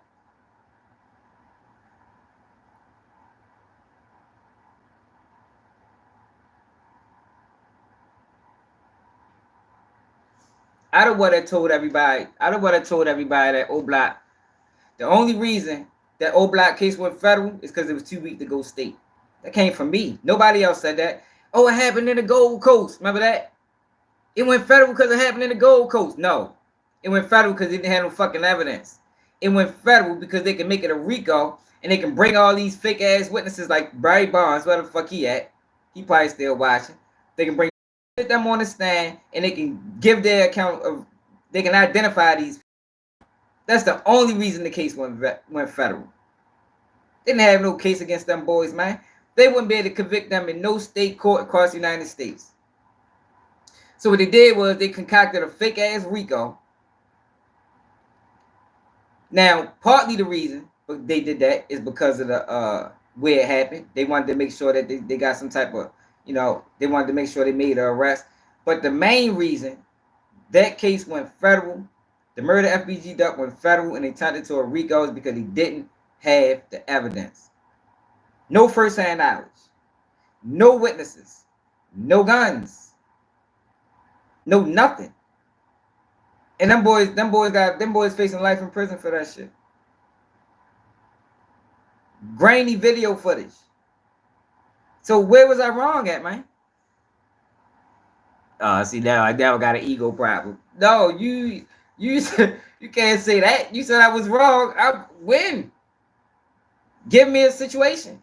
Because everybody does that. Now you be wrong. Well, why the fuck do everybody be stealing and cherry picking information and running it over there on their channel?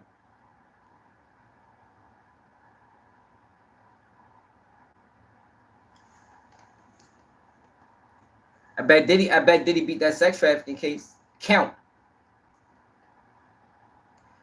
I bet you Diddy beat the sex trafficking count. Now he might not beat the whole case, but he's definitely gonna beat that sex trafficking count because they added new counts. And man, Real got better on that, but they added new counts. But it is what it is. We'll keep the bet going. They probably gonna try to get him with the forced labor. But I bet you he beat sex trafficking. The one that's gonna sit him down for life. I bet you he beat that motherfucker. Story of V.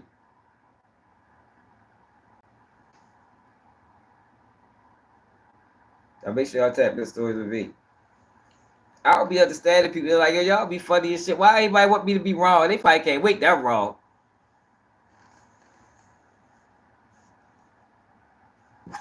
Yeah, let's get back to what's going on, man. Yeah, kid. I don't know why they do that. Like they love to try to say I'm wrong, but they can't never provide details. It's just you be wrong. All right, well, let me know when.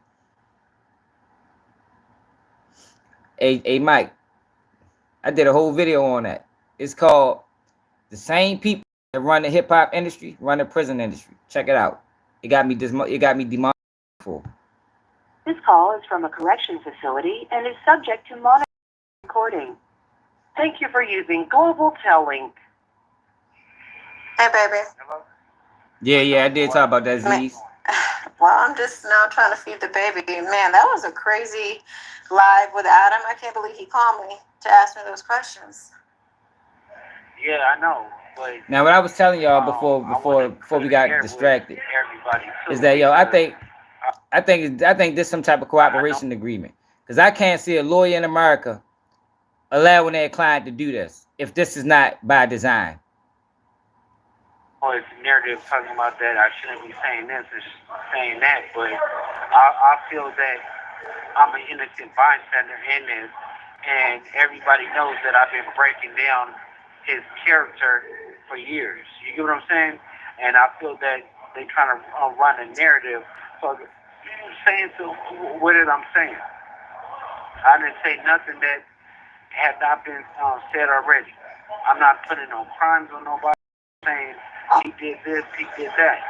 I'm just talking about how his integrity, his morals, how he carried himself as a person is no good.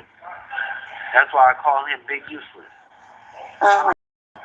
The things that, how he portrayed himself to be a real street dude, but then he works for the grid program and do sideball stuff to his community.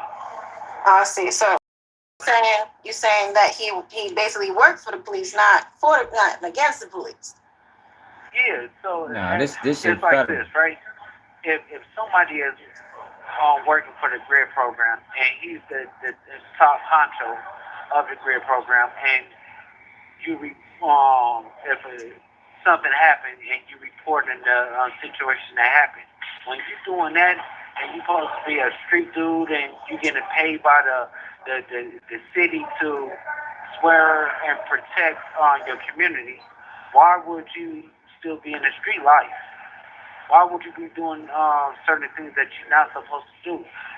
You got 1 foot in and 1 foot out. He's snitching. Your son is in the NFL. I'm telling you, y'all. This is cooperating, y'all. It gotta be, y'all. It has to be.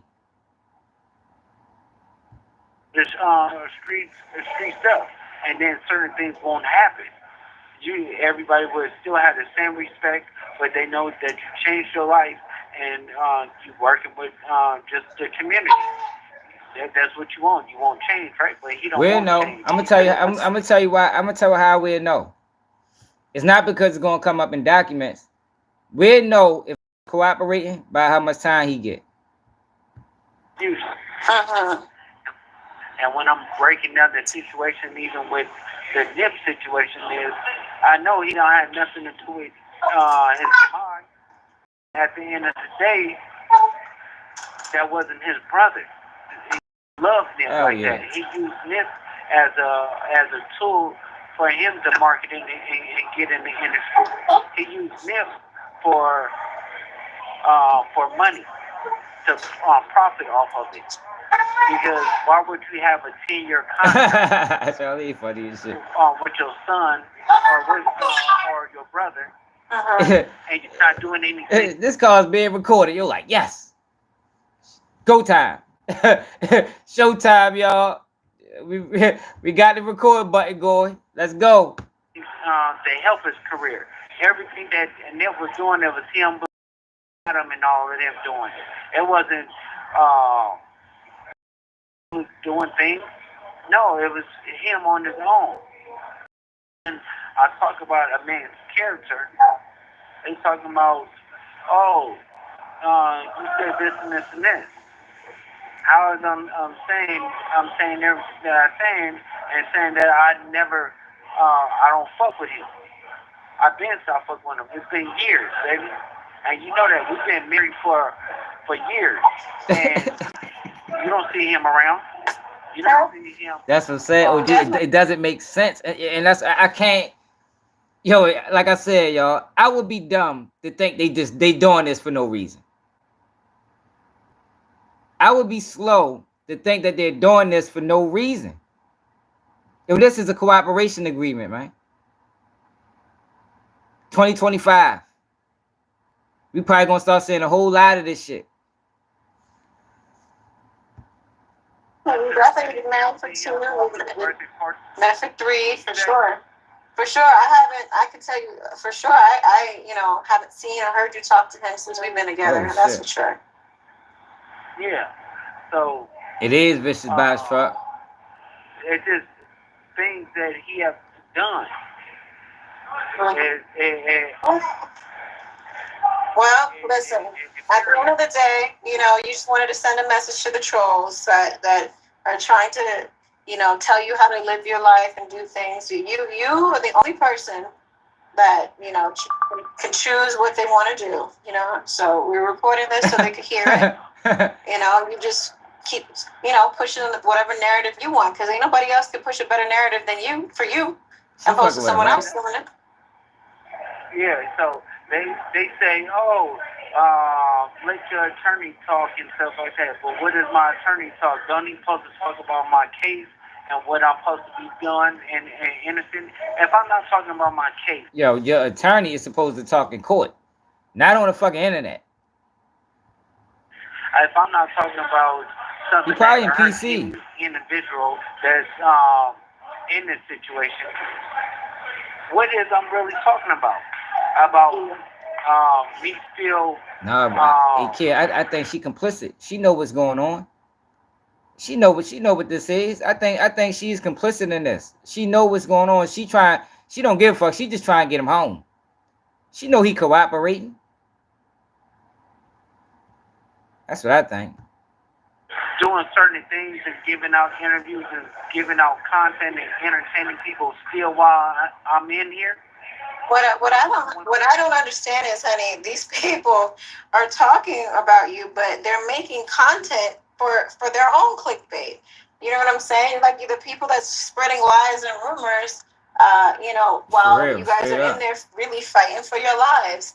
Instead of doing that, they need to be like, yo, how can we get together to help these black men that are in a situation that they shouldn't be in? You know what I'm saying? I'm not saying they got to get along with you, but what I'm saying is they just all love to rain on someone's parade. Like, it's just crazy. It's a goofiness, right? But when certain individuals that was making videos in jail, right? And everybody is watching them. Yeah. And so what's the difference of me doing it? Oh, because I'm the biggest on the internet. Well, I don't know. I don't know what. You're not saying nothing that has anything to do with what's going on with this Rico.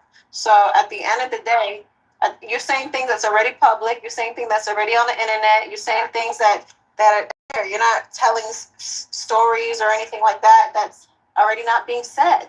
That's what I'm saying. And that's what I'm saying. They like, yo, this is not normal. Like, where the fuck is he even at? He must be on PC or something.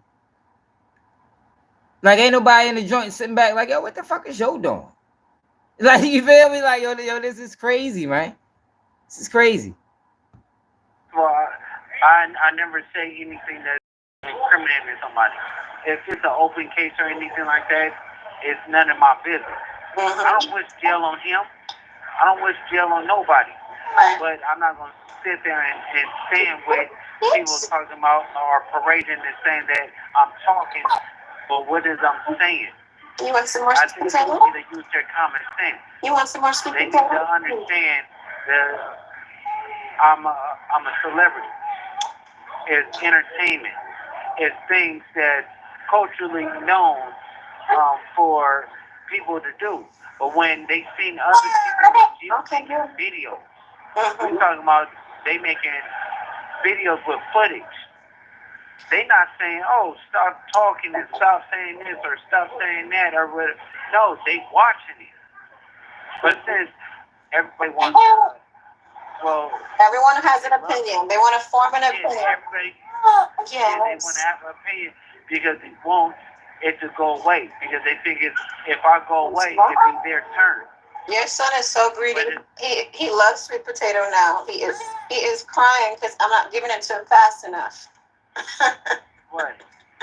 I'm feeding him sweet potato. Oh yeah. Fat boy, eat the food, but yeah, no. And that's where I want to get out. I want to clear the air and make sure that people really understand that entertainment, but I'm talking about somebody's morals and somebody's integrity at the end of the day. Nothing else. Yo, he is not the one to speak on anybody morals and integrity. Yo, whenever you can get on a platform and talk about somebody else's crimes, yo, you don't have no morals or integrity. Yeah, man, you talking about somebody else's crimes. Nothing more, nothing less. No criminal cases. I don't think All right, well, y'all heard it first. Lawyers do that. Y'all heard it first from Loose Cannon's mouth directly. Right, he don't give a fuck about that baby right there. He's not going to listen to none of y'all. That's not saying nothing that he does not want to be said. He's a grown-ass man. He's gonna do what he wants to do. That's that And New y'all York ain't his shit. mommy or daddy. So just sit back, relax, and enjoy, and watch the show. Because you guys are gonna watch regardless. They gonna watch it. They gonna the YouTubers is gonna make content. So sweetie, we I don't like that. I still don't like doing that that. sweetie shit. Nah, bro, I can't say it's entertaining, yo, because people life on the line. That's why I can't say it's entertainment. That's why I can't say it's content. Content shouldn't equate to life in prison. Motherfuckers life on the line, man. They on this bitch playing. They online playing, man, when people really got fuck around, never see their families again.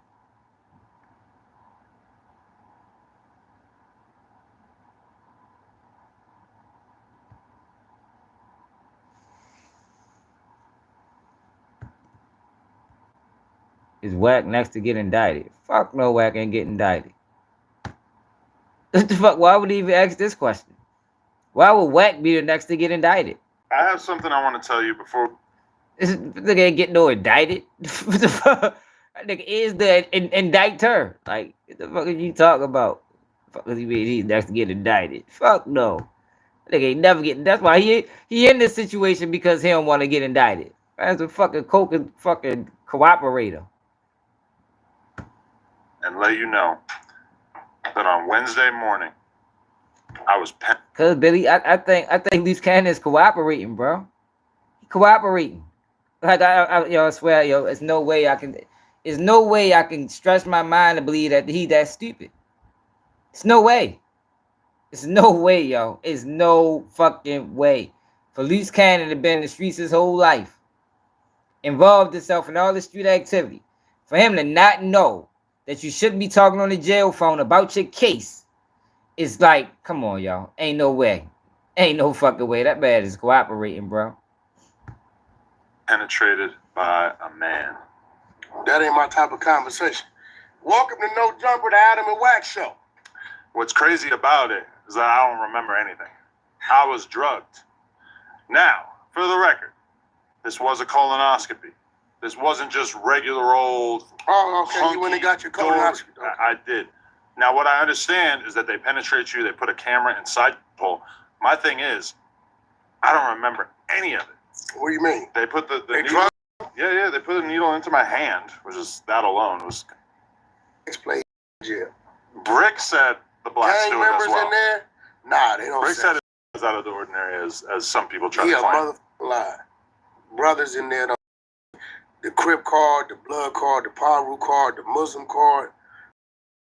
Don't nobody. You haven't been locked up in like 30 years.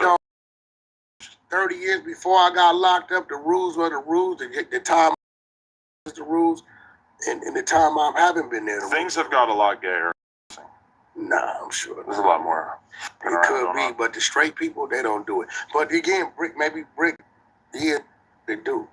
That's kind of like in that situation where the person go having a conversation about motherfucker know who you stand at, who your driver is. I think it's at least in part because it don't even make sense. A lot of cities wouldn't do this shit. OG, like, I don't understand why they doing this shit in California.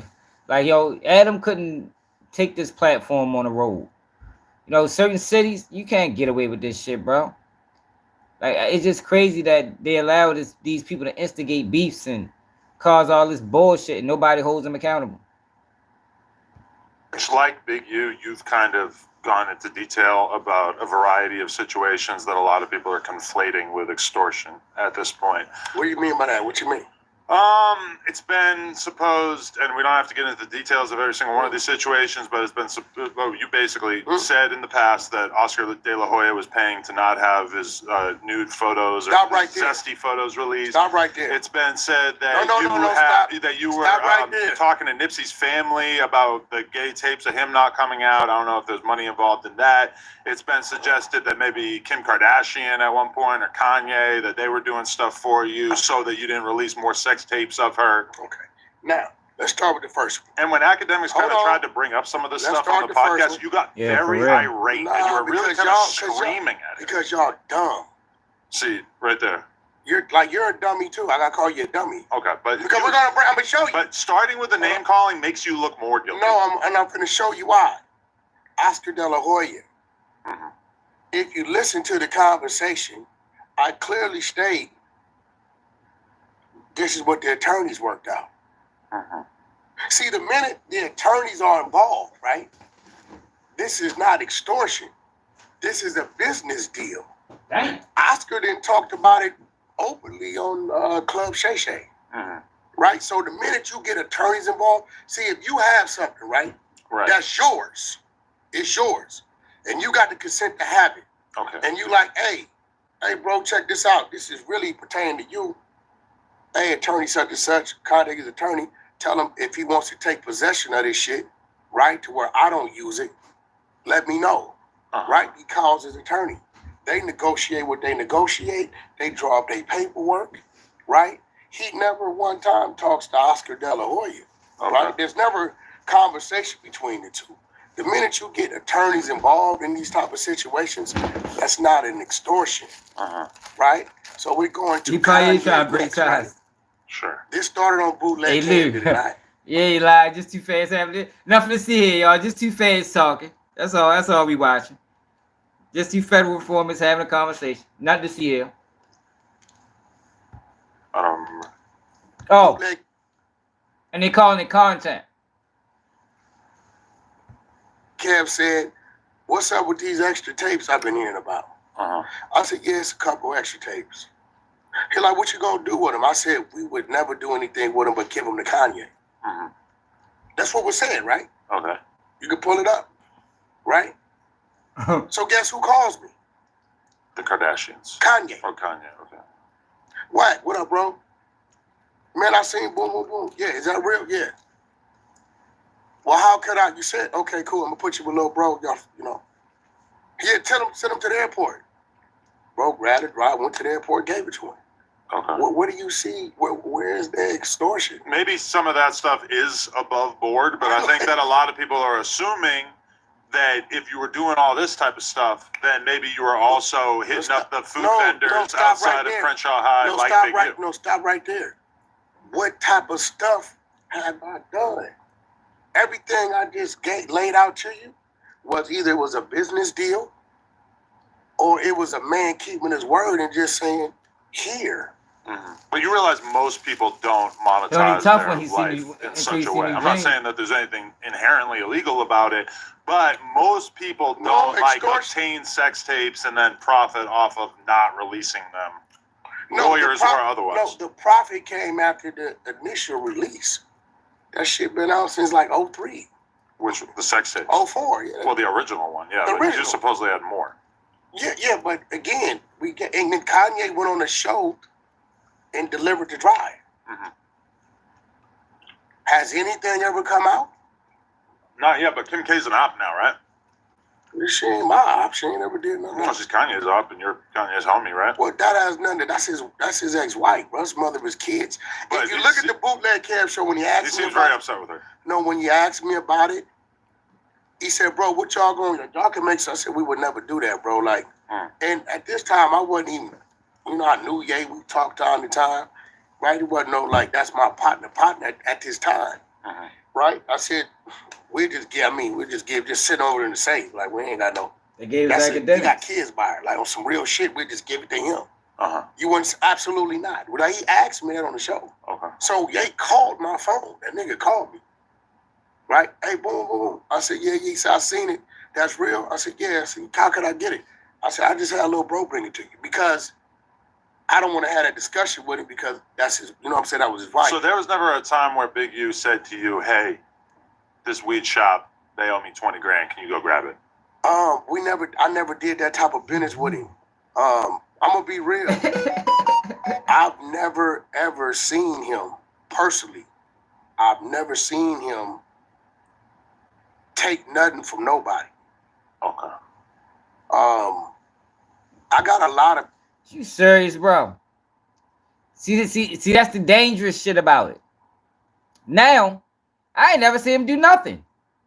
So you was going around here on podcasts parading information that you didn't even know it was true or not. That just adds more credence to the fact that he's working with the feds. People that's close friends of mine that I may see once every 6-7 months. Right. I don't run with nobody every day. No human being. He backpedaling. He backpedaling because most people realize what it is now. Most people realize, yo, you working with them people, bro. You can't backtrack this. It's obvious now. You are working with them people. You were doing your own business with I had my trucking business going on, my music business going on, my real estate business going on. Y'all got to remember, we was trying to bring him into the fold to help him find a lane for him. Okay. You get what I'm saying? That's all that was. We was positioning the table, different Crips, Bloods, or Power Rules from different sections, right, that we feel could be a voice, a prominent voice on the West Coast. Hey, Chapman, so what you call it? He is working. Yo, if a person is going on platforms and speaking on other people's crimes, yo, they is working, bro. It's called open source information. He don't have to testify on anything he's saying. All he is doing is pointing the police in the right direction. That's all he doing. He 40-something years old. He know fucking better. How else can you explain a 40-something-year-old man going on platforms talking about other people's crimes without him working?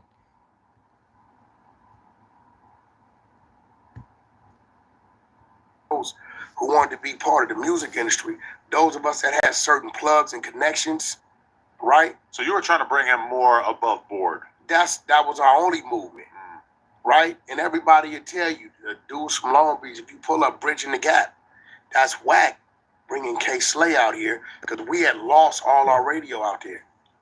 Me and K Slay built the bomb, but I didn't keep it to myself.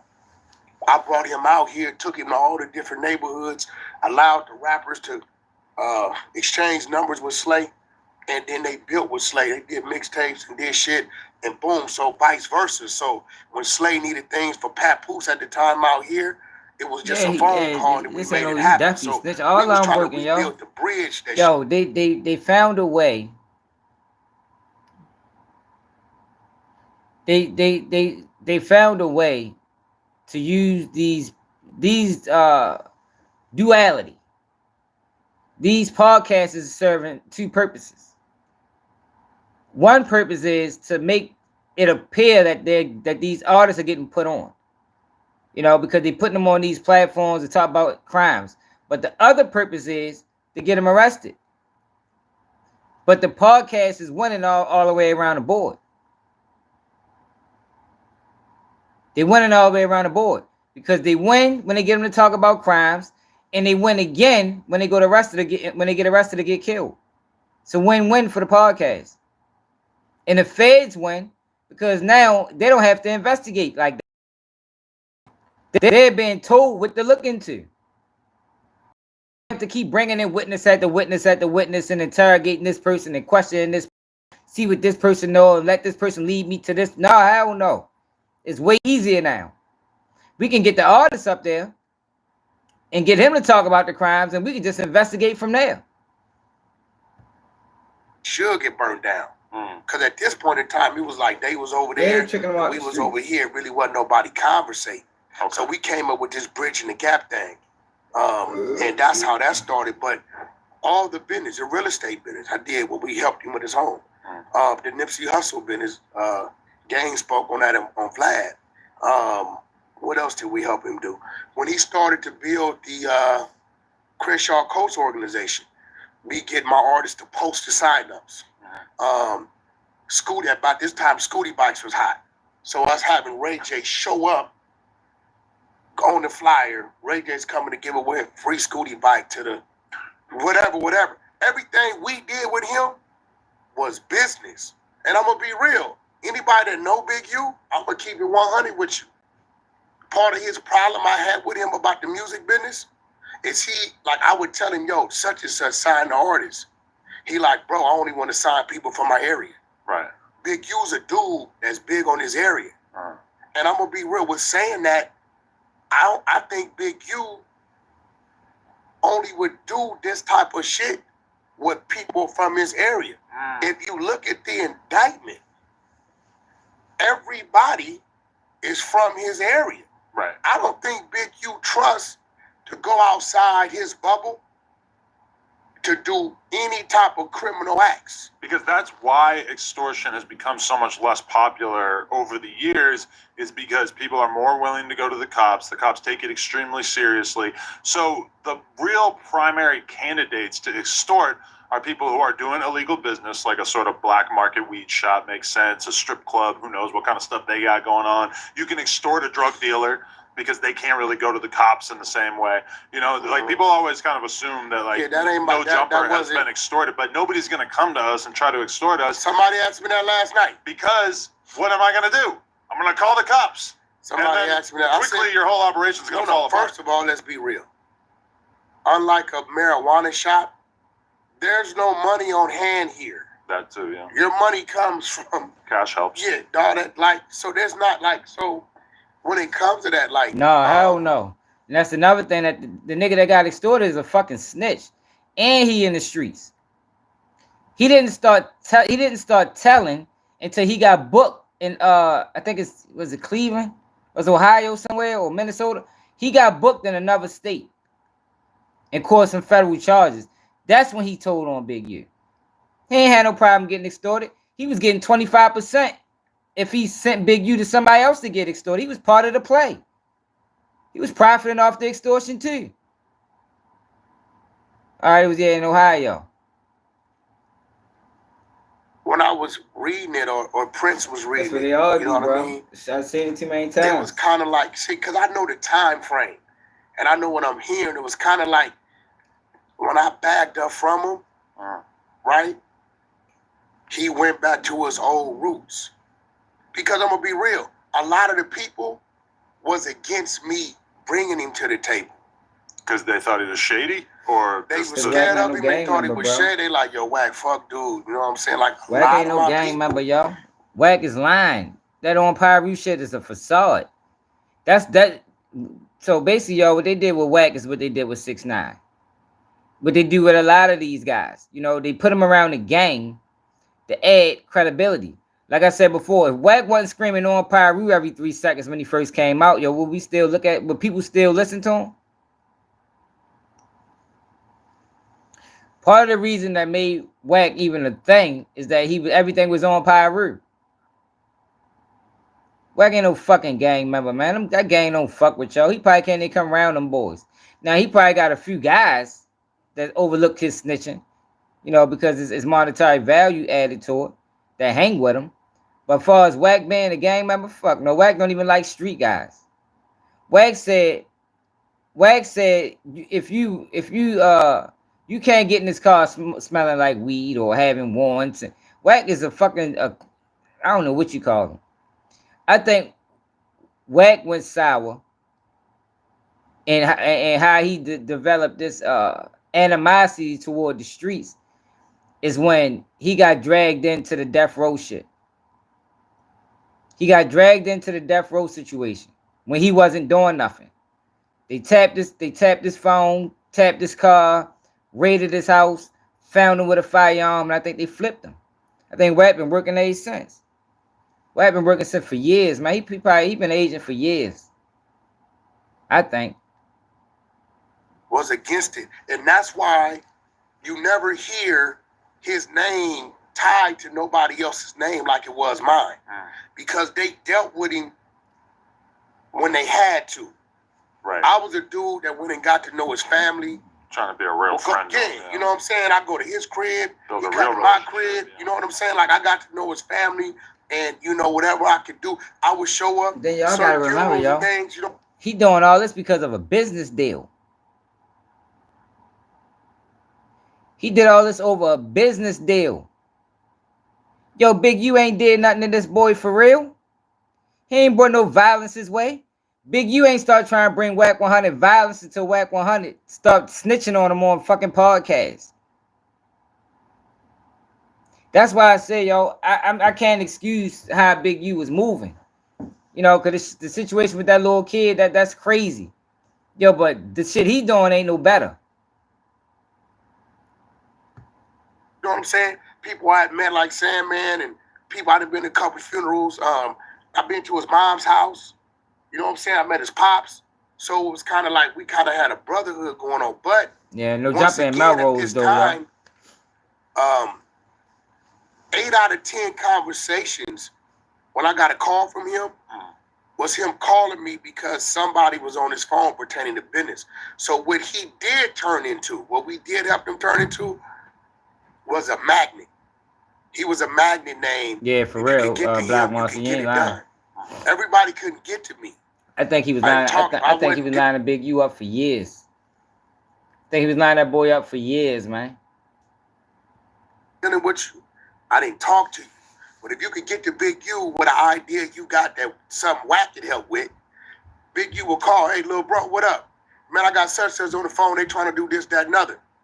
At that point, Big U job was done because he didn't know. He would never really take the time to understand how to do it. His whole perception is, if I got the people around me to know how to do it, and I bring the people that want it, then I'm part of it anyway. You get what I'm saying? And he knew with me, because I was generally trying to help him, I would never request anything from it. I would just get on the phone, what is it? And then whoever it... So that's what I'm saying. I agree, Chad Ron.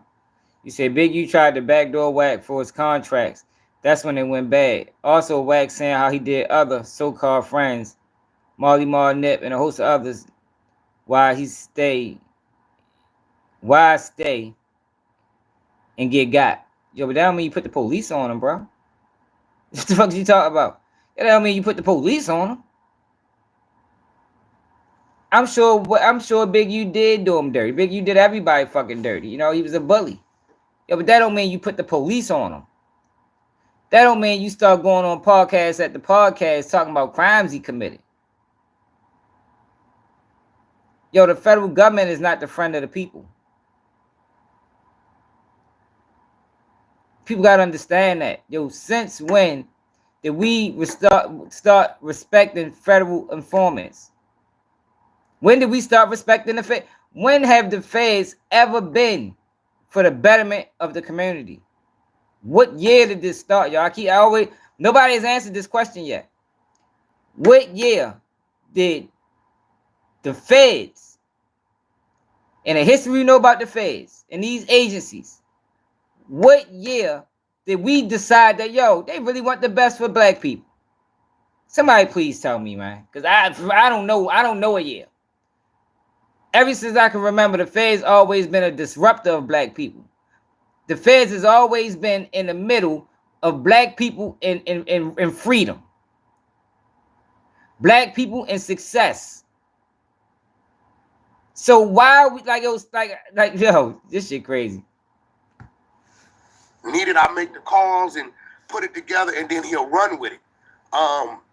It's a lot of things he did minus me, like his thing with the ball players. Now that was what he built for self. What are you? Just him? Like the relationships with that's all he ever did, yo. All the feds ever meant to the black community is a disruption. Yo, part of the reason we're in this situation as a community is because of the fucking feds. Yo, that's why it's so crazy that people like, oh, he had federal informant and with laughing emojis. Like, yo, what? Do people not know the role of the feds in the black community? Do people not know the history of the relationship? Like, what the fuck happened to people? Like, yo, they just sold people this fucking content bullshit so much that people is totally overlooking the fact that, yo, these guys might be working with the law enforcement.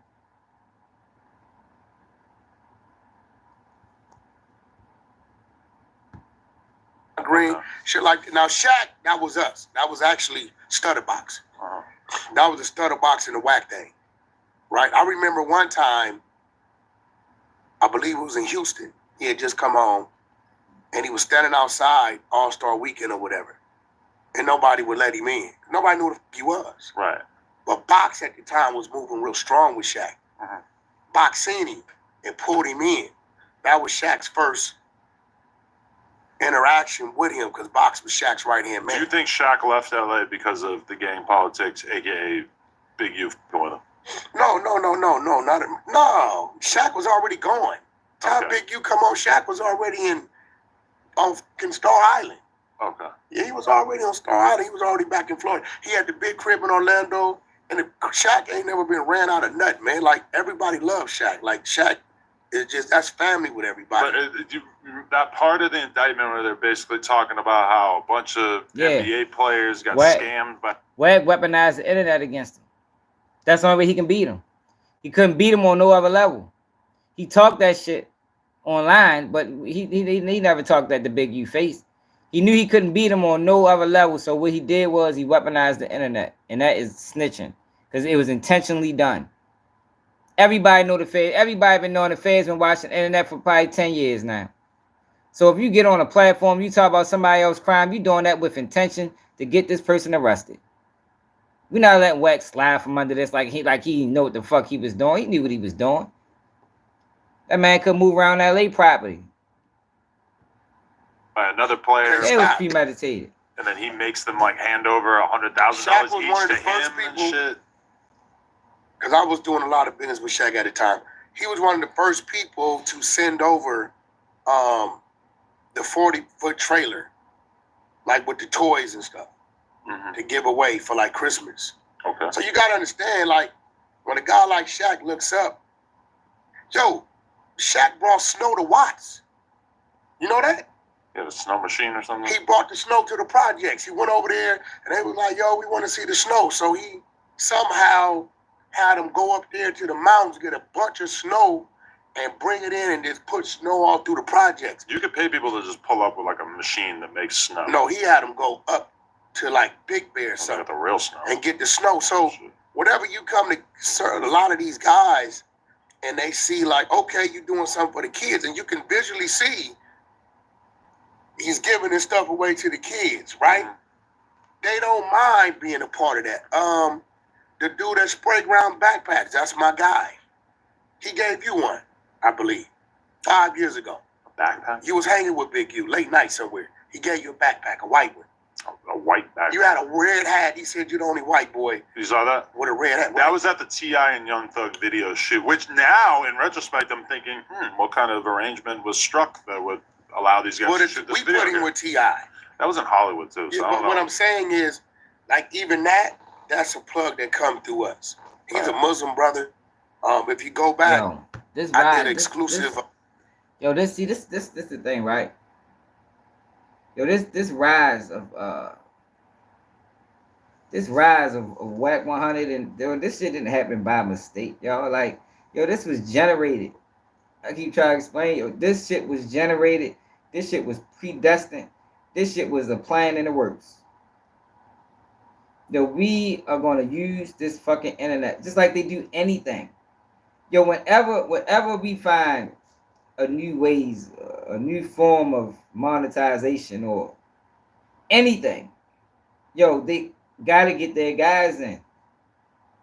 That's what COINTELPRO was. They're like, people act like they don't know that word. It never stopped. So when you got this rise of the internet, like I know I explained this a million times, but we always got new people. So you got this rise of the internet, right? You got this rise of blogging. And blogging takes away. Blogging blew up. And it blew up so big that they wasn't able to control the narrative no more. For the longest time, you got these big conglomerates that run all the media. And for decades, that's all we had. So when you got blogging and people are now giving their own accounts, it was a time when that shit took away from mainstream media. It took away from mainstream media. So how do we it's only one way to combat this, because we can't stop blogging. This is the new world we living in. We can't stop independent people in their points of views. So the only way we can combat this is to bring our guys in. That's when you get Wack 100. That's when you get Charleston White. That's when you get 1090J. You get all these guys around the same time, yo. I don't think people realize that. You get all these guys around the same time. This shit was predestined, man. This right now, what we saying is just the finishing product of a machine or program that they've been running for how many years now? 7, 8, 5, 10, who knows, 10? Started with DJ Academics.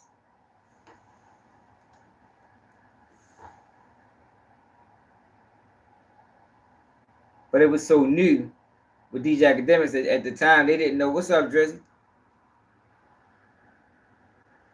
It was so new with DJ Academics that they ain't really understand what they had at that time. But it don't take these people long to figure nothing out. What we learned about the COINTELPRO guys. Remember, one key thing that the dude said in that interview is, yo, you got to use their culture against them. You got to be a reflection of their culture. I heard Charleston White say that shit verbatim. Where the fuck did he get that from? Where did he get that from? A reflection of the culture? I'm not trying to be a reflection of the culture. I'm a product of the culture. Not a reflection. Reflections aren't real. Reflection is just a reflection back of what you're seeing. It's not the real you. It's just a reflection of the real you. So when you got people saying that, or you got a federal informant admitting that dealt with the feds back in the 60s. How do you infiltrate these organizations? Well, you just gotta be a reflection of the people. That's what Whack 100 is. That's why Whack 100 screens on Pyro. He's not a real Pyro. He's not in the game.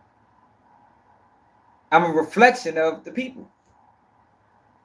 So if I can reflect back to what they are akin to, then I can galvanize. I can build a following. And then I can use this to take them down. That's what we got going on, y'all.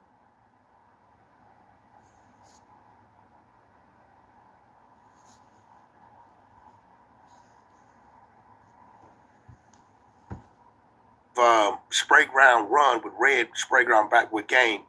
We did the giveaway at all the shoe palaces. I'm surprised that Big U didn't make me pay to wear that red hat. Yo, the only way I would go to Adam 22, yo, we gotta have a real discussion about the fuck shit that he doing. And he's going to apologize. It ain't gonna be a situation where, like how a lot of these guys do, where they get him up there, they ask him, then they let him spin out of it, and then the final determination is, well, you know, I mean, ultimately it is their fault. Fuck no. He gotta accept that, yo, you are responsible for this shit. This is your platform. You dictate what goes on versus what goes off. You ask police ass questions intentionally. That's the only way that'll happen. But he wouldn't want to talk to me because he only want to talk to people that he can spin. And that's going to concede to the nonsense and the fuckery and the trickery. He don't want to talk to somebody that's going to hold him accountable in front of his following. I don't know. Yeah, man, that'd be suicide for him to talk to me. That's why these guys ignore me, y'all. All these niggas, they see what they know me. They watch what we do over here. That's why it takes me everywhere. But they never reply to me because they know that shit ain't going to go how they want it to go. It won't go how they want it to go because I'm not stupid. You can't tell me anything and I just believe it. You can't spin when I see what's going on.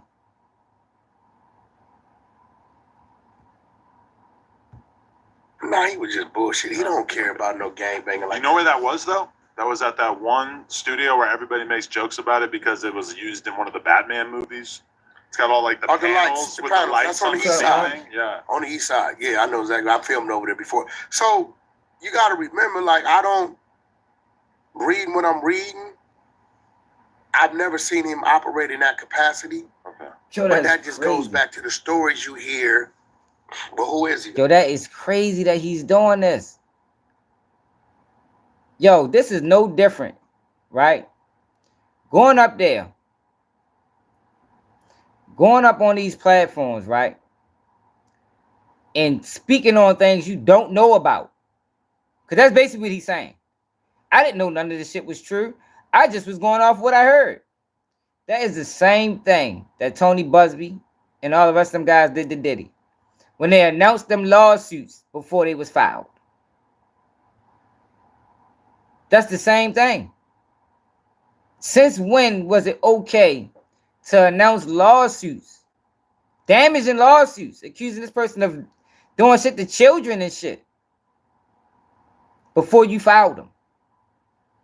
So now we made it acceptable that I can get on the platform, right?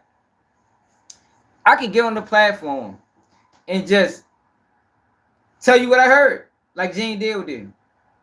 It's all the same playbook. When the indictment come down, now it's, well, I mean, I just was telling you what I heard. You know, I don't have any first-hand knowledge. Yeah, but that's not what you saying while you talking. You speaking like you know this shit for bait. You act like you was there. They tell these stories like they there.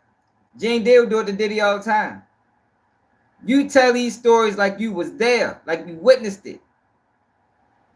So then when the indictment come down, then you separate yourself from it and say, well, I just was telling what I heard. I don't know if it's true or not. But that's what the federal government is for. The federal government is to see if it's true or not. That's how they working in concert with each other. Their role is to tell a story. The federal government role is to investigate. One hand wipe the other. And the other role is to convince the people that it's just content. It's all content, y'all. Don't worry. It's just content. No, this shit ain't no that. This shit real. But niggas dying, man. What's going to prison the rest of their life? Families are being affected. How many families is affected by this Big U situation?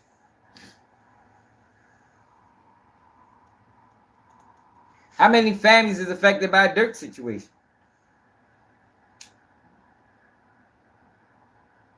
How many people y'all think Dirk took care of?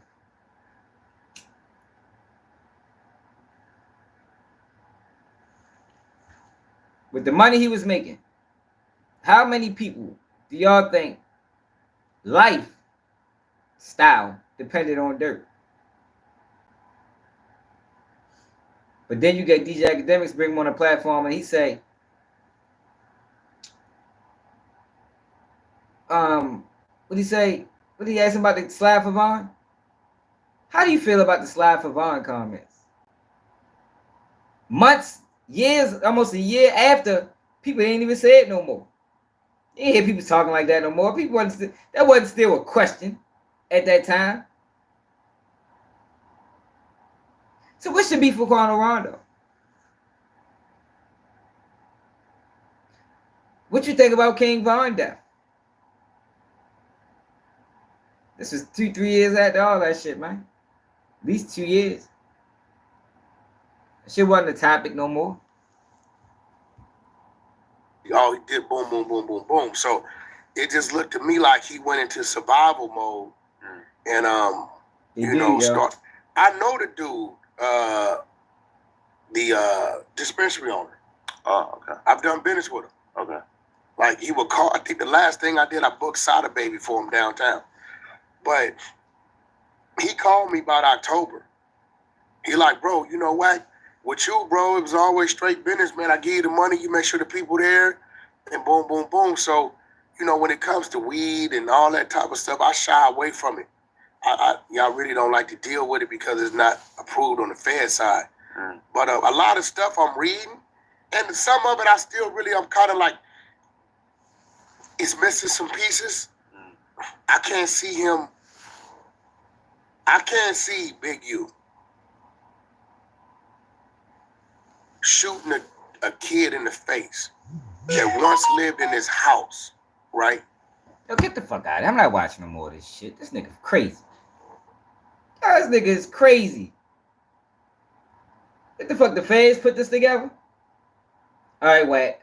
We see what's going on the internet. We know you're being slandered. Got a remedy. Got a remedy. Let me know if this sounds good to you. This is how they talk to him. Let me know if this sounds good to you, man. I'm going to set you up with Adam. We got a line of questioning. You know, we're going to write it down for him. and we're gonna let you talk away. You know, you're gonna act like you didn't know none of this shit. Like, how you gonna get on here and act like I can't see Big U shooting somebody in the face? But you the one that fucking brought this shit to the world. I don't give a fuck if the family already spoke about it. Nobody's seen it. Wack has a fucking machine of 30 YouTubers that shares his point of views. So whenever he gets hold of anything, the story will go from here to fucking there. But now, I can't see Big U shooting anybody. The damage is done. Of course, you can say that now. The damage is already done, bro. You can deny all that shit now. You can say, I ain't never see Big U do anything illegal. For all I know, Big U was an upstanding citizen. You know what I mean? He was an upstanding citizen. For everything I know, Big U was a man of God.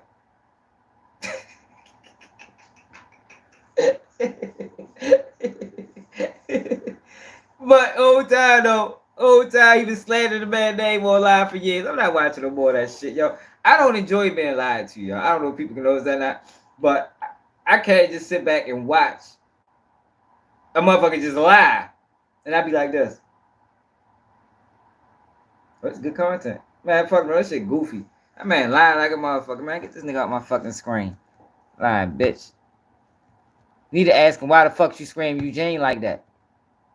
Know what I want? Know what people need to ask, what? And why the fuck you been screaming Pyru all these years? You ain't a real Pyru. What was the real reason? Tell us why you been doing that, what? Why have you been saying on Pyru all these years and you ain't no real Pyru? Let us know that. Real question though. People want to know. It's not Sean Cotton always act like, you know, people want to know. People want to know what? Why, when you seen Big U, you call his whole name? Not the real reason.